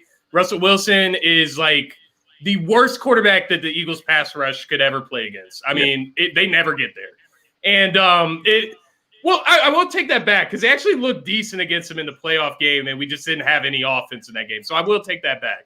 But Russell Wilson's just such a great player. It looks like he's playing his best football this year, and he's our kryptonite. I'm taking the L there. That DK Metcalf, I don't like talking about it, but every time we play him, it's going to haunt us because he's the type of wide receiver that it doesn't matter who you have matched up against him. He's a physical specimen. So if he's going to go off, then he's going to go off himself. It doesn't matter who's guarding him. There's nobody that can, play physical with him and shut him down. So, that's where I'm at with that game. I think it's an L. We have to take some losses, obviously. And that's a definite one for me. I do want to see Slay up against him, though. I hope he's back. It'd be interesting. And 100% because I like the way they both play. So that should be that should be a fun matchup. Now, look, I think that people want to write off, our defense going up against that offense. But guys, let's not forget this defensive line is pretty damn talented, and I have faith that they can get in the face of Russell Wilson. Now, Russell is a pretty damn good quarterback, and he's playing out of his mind this season. It's going to be, I think, unfortunately, it will be a shootout, but I do not feel confident with the win there. I just think that the Seahawks have a little bit more, especially thinking about it right now. I think the Seahawks have a little bit more, and I think that's one of the losses that we will have. I think we'll win, the Giants game and the Cleveland game, but the Seahawks game, I do not feel that confident about. I think that's an L. And I know we're all going like the Seahawks route.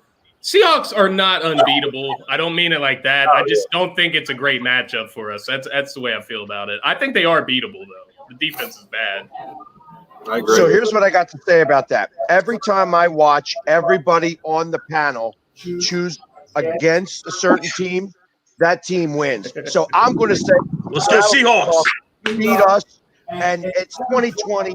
And because of that, I'm going to be at that game. And actually, I am sponsoring a whole bunch of Seattle Seahawks fans. They're all coming to my house. We're all going to the game together. They're going to be hanging out with me for that entire weekend. So I would just love to be able to send them out of my house, with the loss. But I also agree with you guys. I feel like Seattle is definitely our kryptonite. And for some reason or another, they just seem to be able to pull it off. And we always play them tough and tight.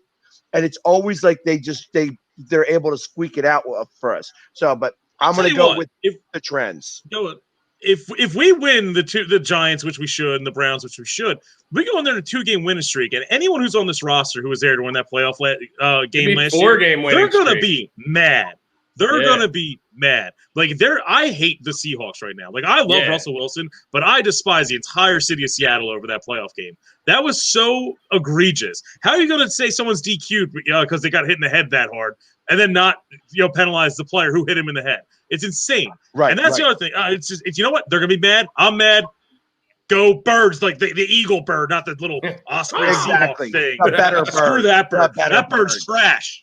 We are the better bird. Yes, sir. Exactly. Yes, sir. Yeah, man. And then we follow that up with our first game in December, headed up to Lambeau Field for Green Bay. They're going to win. Because we do. We just do. Yeah. Philly and Green Bay is one of those things that just lines up for us.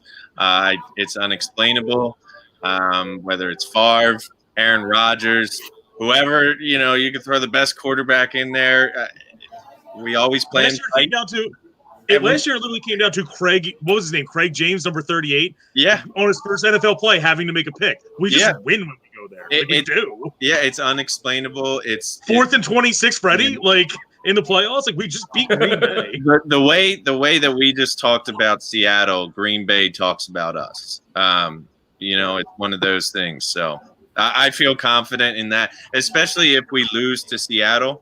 I feel confident that we beat Green Bay. Yeah. Good.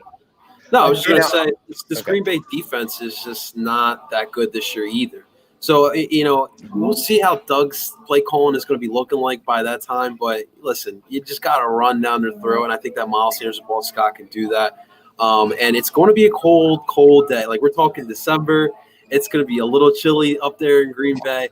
I think that could be a winnable game for sure, guys. But I don't know. I feel like Aaron Rodgers is a quarterback as well, who, just like we talked about the Eagles in December, he gets hot at end December as well.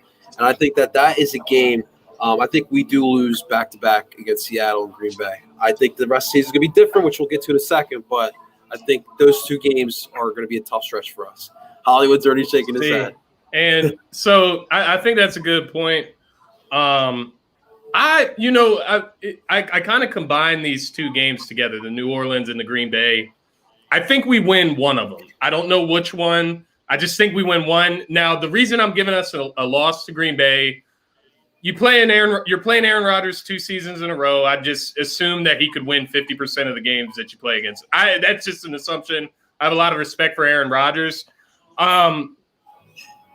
I feel like it's our time with New Orleans. Now, you could say the same thing about New Orleans that you say about Seattle, that there are kryptonite, Drew Brees with those quick releases, getting the ball out of his hand quick, kills us. We can't get pressure on him. But I think we beat New Orleans. I believe they're coming up to Philly, right? It's a home game for us, right? It is. I think that helps us out getting them out of the dome. And I think we're just due to beat them. I mean, they haven't looked great this season, and I think that's more of a reasonable win for us rather than the Packers in Lambeau against Aaron Rodgers again. But I do think we can beat the Packers. Yeah, I think we just take one of those games, and I'm going New Orleans on that. See, and I go the opposite way. So I think that we win either the Seattle or the Green Bay game, and we'll lose. We'll go 1-1, but New Orleans. The New Orleans game, so they played their first away game, their first outdoor game against Chicago, and it was 60 degrees. This is going to be their second outdoor game that they play, and it's going to be freezing cold. I fully expect that we'll win that New Orleans game hands down without any doubt in my mind. They played outside last night. Yeah, but it was outside last night. It was raining. It was like 70 degrees and raining, so I didn't really count. Yeah, it was that. pouring rain. Yeah. So, but that's and they decimated them. They decimated Brady's the Brady's. Yeah.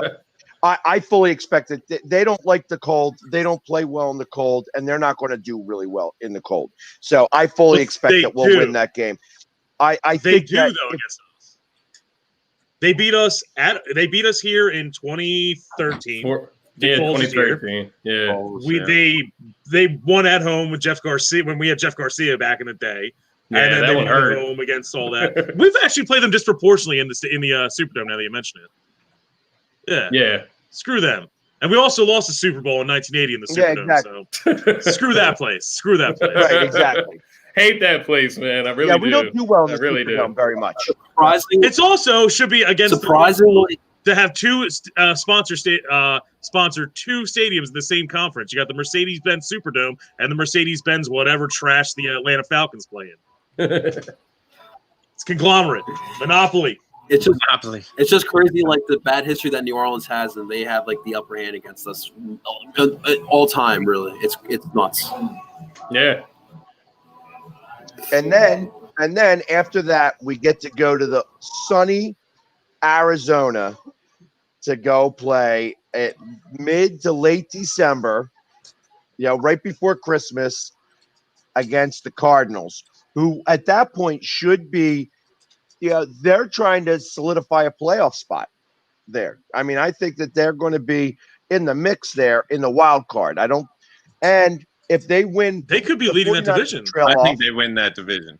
I think they win the division outright. Yeah, I do too. Yeah, I don't believe that. I think that Seattle. There's 8 teams going. They're one of them. They're definitely one of the 8 NFC teams going to the playoffs. I feel. At one point, they were saying that all 4 teams of that conference had a shot before Garoppolo and Kittle. Before the 49ers got hurt. Yeah, all 4 teams had a shot to go. Arizona scares me. Kyle Murray is the real deal, I believe. I think he can throw just as well as he can run. The weapons that they have at wide receiver is almost unfair. That game scares me. And they still run the ball well. So that game does scare me. The fact that it's away, the fact that we've gone through a couple of teams before that. That game scares me. I think we give that one to them.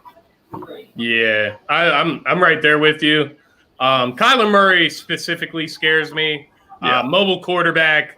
You've seen any quarterback this season with an ounce of mobility has destroyed us.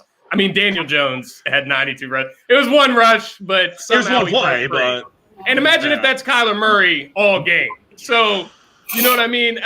That scares me. You know, the tough third downs. You go to DeAndre Hopkins. They have a go-to guy.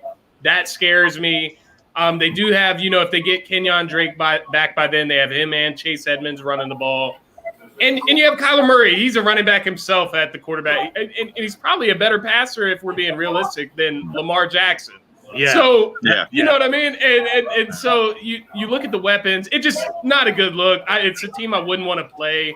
They're young. They're athletic. They're fast. I don't know a bunch about their defense. It seems like they give up a lot of points. They're not some top-tier defense, but their game's at like 34 to 31, 40 to 33, things like that. Their offense is really dynamic, and dynamic offenses destroy us, let's be honest. And that's what I expect. You have to get every game against them is going to be a shootout, and we are not an offense to be involved in a shootout. No. And like you were saying earlier, I feel we actually kept Daniel Jones and Lamar Jackson remotely in check as runners. But Kyler Murray, he's not a one-trick pony like Lamar Jackson's kind of shown he may be. He can also throw the ball and put up 4 passing touchdowns on you. That's not a good matchup. They're going to be fighting for a playoff spot, although we are too. That would be definitely the one I think we would lose. We can afford the loss more than what they can. Yeah. I hear what you guys are saying. Look, I understand what Arizona brings to the table. It's an offense that can spread you out. And let's be honest, the Eagles haven't really faced an offense like that. An air raid attack like that? No. Kyler Murray is a dangerous dual threat attack, and I completely understand that. I think what's going to work for the Eagles on that day is the experience. The experience this team has. The Cardinals have never been in that situation. You're talking about we're going to be in December. Playoffs is literally right around the corner. And the Cardinals have never been in that situation. The Eagles have been in this situation over the past 3 seasons now. I think what it's going to come down to is going to be the experience at that point. The defense is going to get torn up a little bit. I definitely think so. I think it's going to be a high-scoring game, but I think that's a game where people are going to write off the Eagles, and the Eagles are going to notice that, and they're going to show up and play, and I think that they are going to get a surprise victory there. I kind of agree with you because the one thing that they have the biggest problem with, first off, the Eagles always seem to do well against mobile quarterbacks. The second thing is that the one thing that the Arizona Cardinals lack, that the first part is their offensive line, and that's going to be coming to play big time in that game. That's going to be specifically a game where the 3 yards on either side of the ball is going to make the difference. The offensive and defensive line are going to win that or lose that game. And that's where I think the Eagles are going to definitely be able to pull forward and win that game. Just my opinion. Now, who knows what's going to happen then? I mean, somebody could get hurt. Somebody could have COVID. Life could change dramatically by then. But I think that if our defensive line right now against their offensive line right now, will win that battle most of the time. And I think that, amongst everything else, BG is going to be making it. They're not having a Pro Bowl this year. So whoever gets elected to the Pro Bowl is going to be considered an all-pro. And I think BG gets elected to the Pro Bowl this year. He's going to wind up having 2 sacks in that game. That's going to be the game. He's going to have like 12, 13 sacks for the year at that point. They're going to be fired up, and they're going to be turning on the Jets to get ready to go to the playoffs and actually do some damage in the playoffs. I know that I'm saying that they're going to win. At this point, I've got them going 1, 2, 3, 4, 5, and 1 up the first 6 games. So that's what I feel. I feel like they could. This is all injury dependent too. You know what I mean? If we have Miles Sanders the rest of the way, I'm very confident. I think when he's in the offense, it gives us a dual threat offense. running and passing. I think when we have a running game, I think we're a 10 times better team when we run the football. The offensive line's getting healthier. Hopefully, Brandon Brooks, you get to that Arizona game, you're getting around that time. I mean, those last 2-3 games, first game of the playoffs, that's what Brandon Brooks' timetable is. I mean, this guy's a freak athlete. And, maybe that something like that, him coming back, remarkably quick again, maybe it's stuff like that just drives our momentum through the roof. And these guys feed off of that. Doug Peterson feeds off of that. I agree. And then that brings us to the last 2 weeks of the season, and that means Dallas and Washington back to back. W's. W. What did Jameis do? Bite off them dubs. We know we have to be our division rivals. W. We know we do. The Washington football team is not good. That's crunch time. You know what I mean? But guess what? They caught us in a week where our O-line was already a mishap going in there. Then they started getting hurt left and right. I didn't even just saw Eagles that I didn't recognize. I saw numbers I've never seen on an Eagles jersey before. Like number 64 coming in at left guard. Like, what is that? And then it's just, and that O-line was not ready. You had guys who were literally, one dude said he never saw an NFL game before. And he's going in there as an O-lineman. And that is the Washington football team sucks, but their defensive line is a bunch of studs. Kerrigan, Sweat, and Chase Daniel coming at you, that is a scary three. You are going to get sacked a couple times. You can't get sacked as many times as Carson Wentz went down that game, but that is scary. If we get a little bit of help coming back, we could slaughter them, especially with Alex Smith under center now. Like, they're giving up. They're done. They may be racing for that first seed, for that first pick too. That first game was, I hate to call it an anomaly, but that's what it looks like. I mean, they sacked Carson Wentz 8 times. He turned the ball over like 4 times, 2 fumbles, like 2 interceptions, something like that. If Carson just played at halftime, had to get a transfusion. That's what they were up at halftime, and all of a sudden the world changed when he couldn't make it back out because he had to go get a blood transfusion because of cancer. Yeah.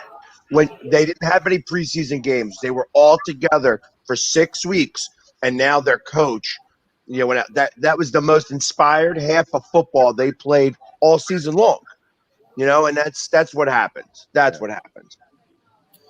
Truth of the matter is, I think they lose that game. I don't think it's going to matter.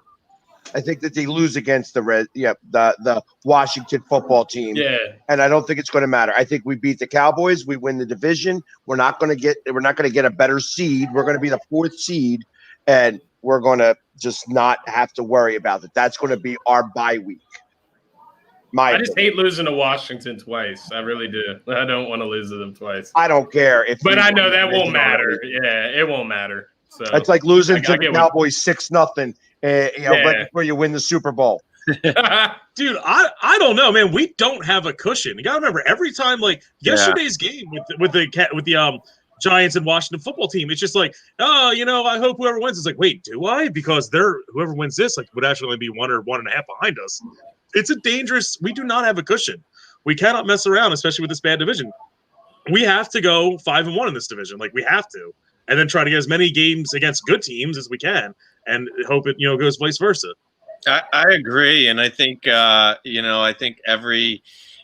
this point right now, I can't see an NFC East coach ready to tank. I think all of them see what's in front of them, and even if you're the Washington football team with Alex Smith as your quarterback, you have a legit shot at winning a division. Stealing a division this year.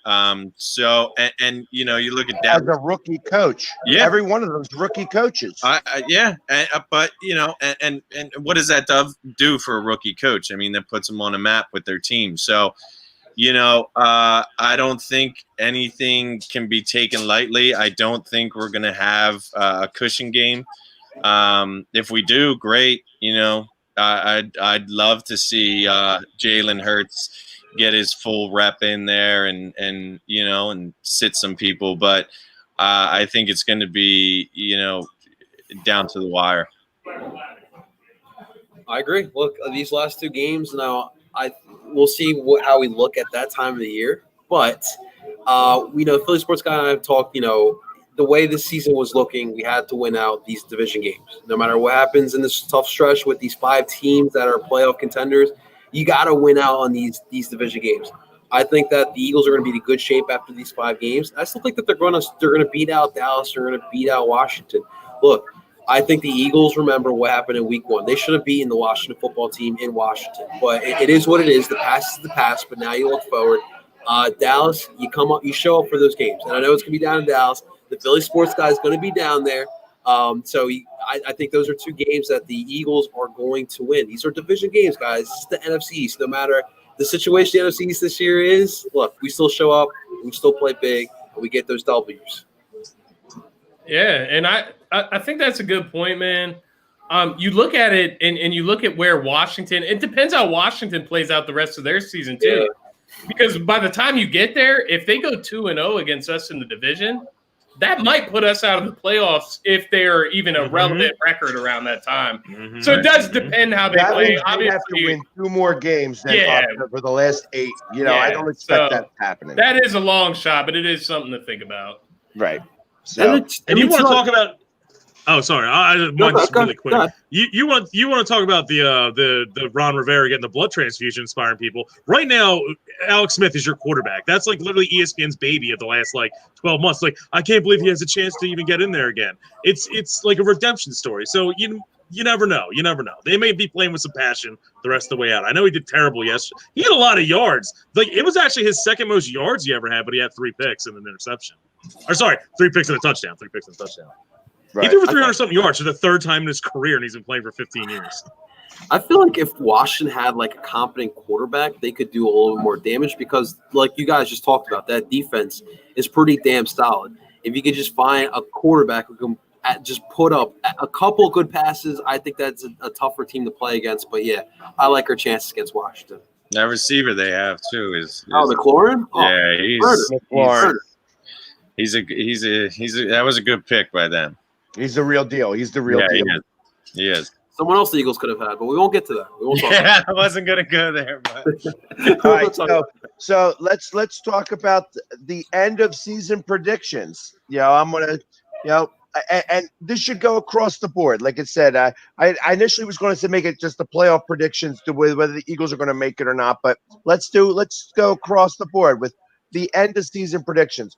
Anything that you think of that's going to be any type of prediction that you want to make about the Eagles or any other team right now. Let's start with you. I'll take one. Carson Wentz leads the league in turnovers, wins 1 playoff game. Travis Fulgham is Rookie of the Year.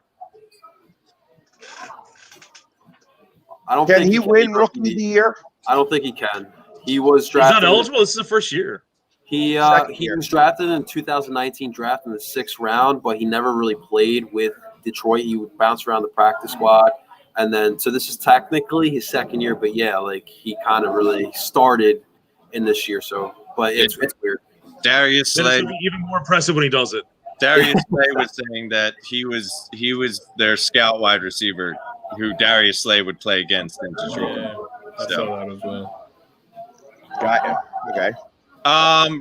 Final record wise, I think we do win the division. I think we do make the playoffs. I would love, a ring would be a great thing, but to be real, I don't think we have a team to get past those top 4 teams. So my Super Bowl would be this year, play Chicago. I want to play Chicago. I want the knock Nick Foles out, man. Yep. I want Carson versus Nick, and I want that to be Carson's playoff win. His first playoff win is to put the book, to close the book and put Foles in the back. And I love Nick for what he did, but I still think it messes with Carson. So, what better way than to run off the field? Eagle Demon, could you imagine that week leading up? Everyone should be talking about Carson versus Nick that whole week. It would be kind of bad for his both of their mental games. But I mean, that's what I'm asking for this year. A little silver lining to this year. Just to your point, for that situation, that could be a good hump for Carson to get over by knocking him out of the playoffs. Right. Get that off your shoulder. Nobody else can ever say, we should have kept Nick if Carson Wentz knocks Nick Foles out of the playoffs this season. Right. With a Chicago Bears team with that style of defense. You know what I mean? It's not like Nick Foles has some underwhelming team. They have probably, if we played the Chicago Bears, I'd like our chances right now. I do too. So, it's not like one team has a better team than the other. We're probably in the same field right now. And, I would love to see that. My bold prediction, I guess I would say about the Eagles, 9-7-1. I think it's as possible as 6-9-1. So I think we go 9-7-1. We get a playoff win. We get that 4 seed. We get home field advantage if this new rule doesn't get passed.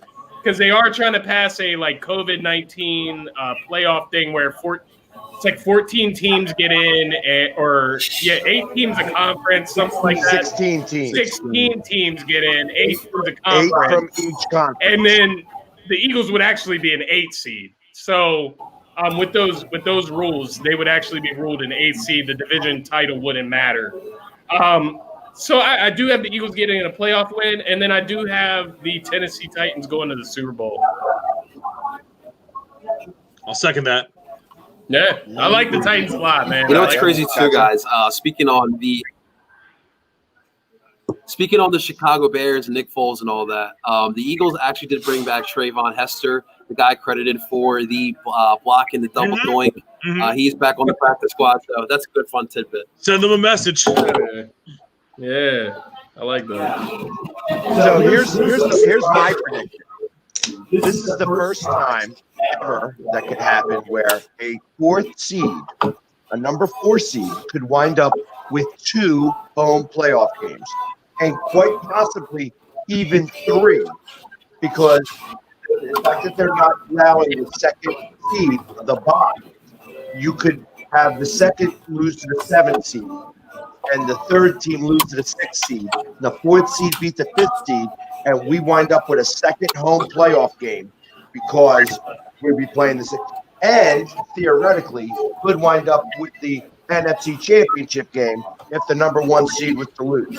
Now, I ain't trying to go that crazy, but it is 2020, and I think that it's possible that we could get 2 home playoff games. Before we end the show, I just want to ask you guys, who do you think is the team that you just don't want to run into the playoffs? And then aside from the Bears, who is the team that you think the Eagles really, if they matched up with them, that would be perfect? Ooh, good questions. Chiefs are the one I don't want to face, obviously. Yeah. Like, that's a given. Nah. Tennessee scares the hell out of me. Yeah.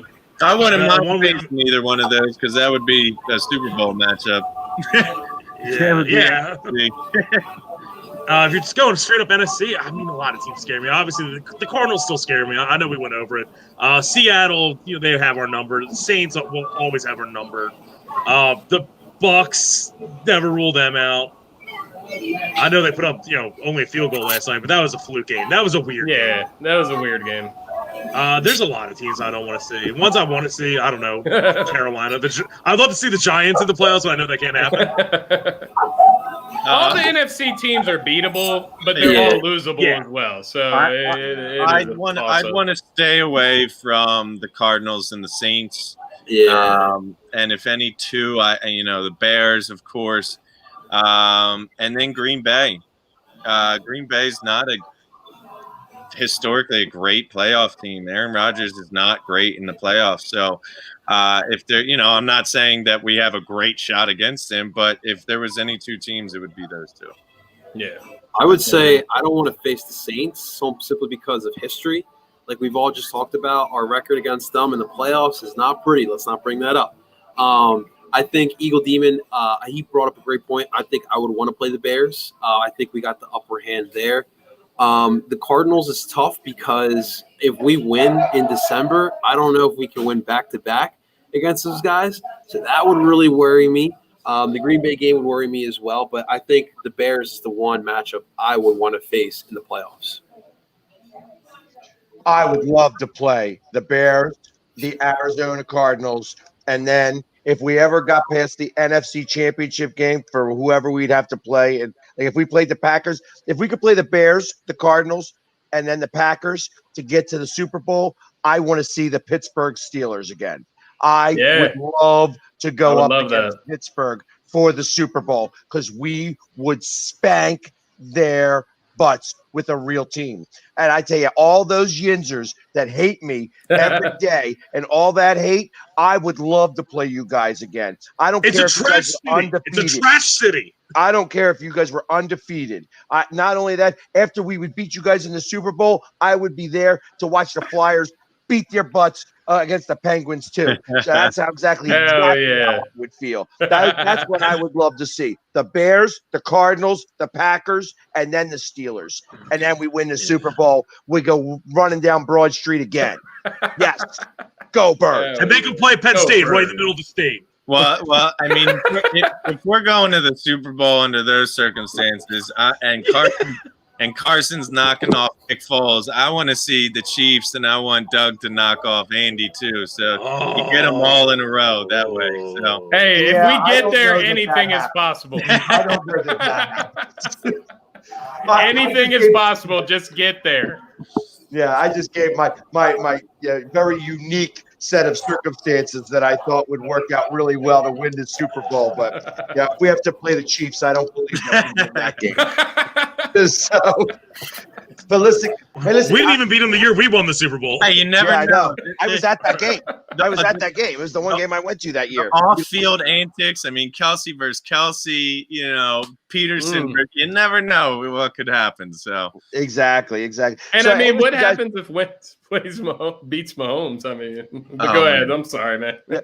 So, hey, listen, real quick, guys. I really do appreciate everybody coming on the show. Hey, give a quick, like a minute or so to let us know what you guys are doing. So let's start off with you, Hollywood. Where can we find you? All right, Delco Live. It's on Facebook. It's on YouTube. It's all that. I would recommend going on to Facebook. It's literally just Delco Live. We cover everything in the good old the county of Delaware, the 610, the home area. It's mostly comedic. Sometimes it's serious. We can show both sides, like a really bad, sitcom in the 90s. We do a lot of, charity work. All the stuff's, for fun. We do a lot of charity work and all that. We're a little, held up with COVID. Tomorrow we got a special episode where we do Delco Jeopardy, where it's going to be 63 contestants, 64 questions, in-depth questions about Delaware County and the history of it, and like the pop culture of it. It's definitely worth just a like. We're one of the least annoying pages ever to follow. I would just toss a little thumbs up at it. Other than that, you don't need to know any more about me. I'm a clown. For him. Hollywood Holbrook is the founder of Delco Day. He was the one. He was the brainchild. He was the one that made it happen. 6/10. June 10th is Delco Day, and he made sure that it was a state holiday. It's literally a state holiday because if you're ever when you elect those officials, they do really important jobs like go there in the state senate and argue that stuff all day. But yeah, June 10th is a real holiday. So Delco Day is a real holiday, and that's specifically because of Hollywood Holbrook. I'm a persuasive person, yes. Yeah, guys. So definitely appreciate you guys having me on the show today. It's been nothing but fun. Always a good time, discussing the birds. You guys can find me on Twitter, my personal page at Scotty Drowned. You can find the sports page at ST Philly Sports 1. That's the same for Instagram. You can also find me on Facebook at Scotty Talks Philly Sports.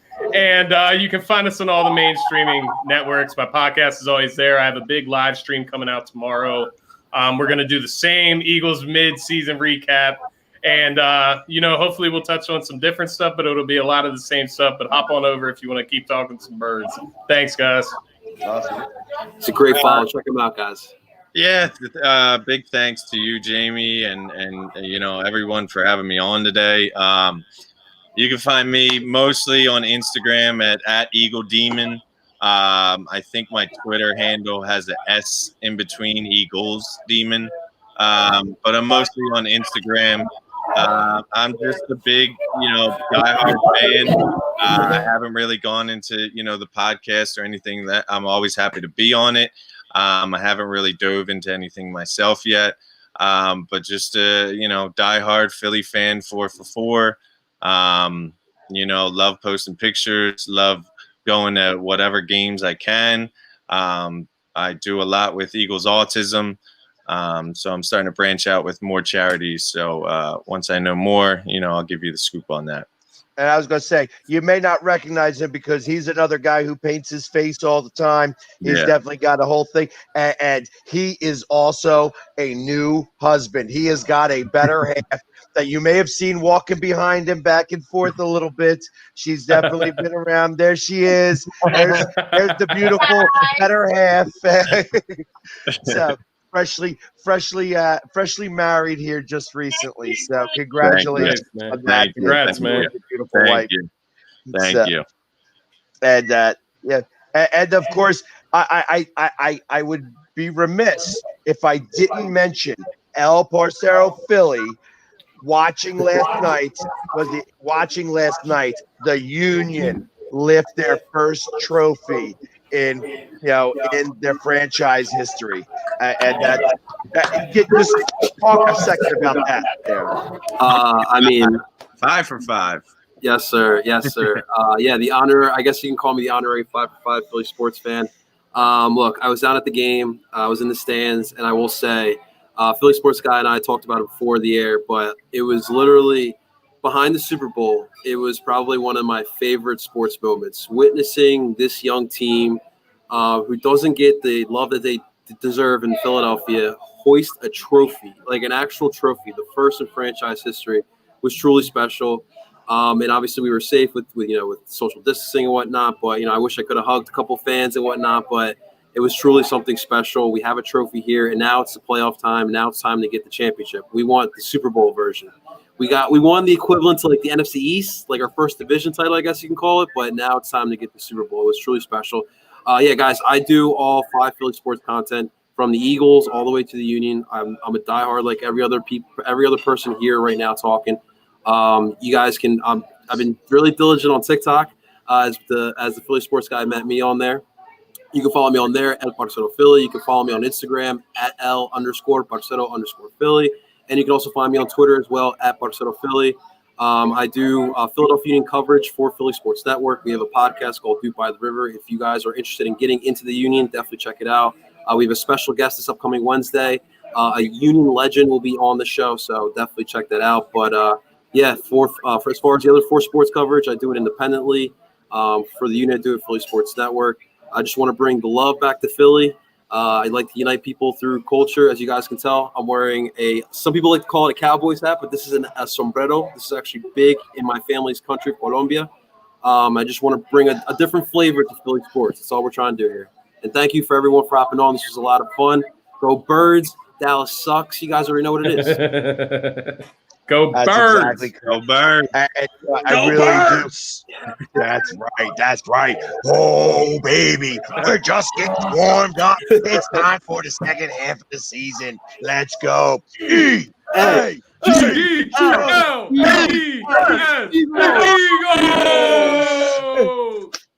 Thank you so much, guys. Go Birds. Go Birds. Birds.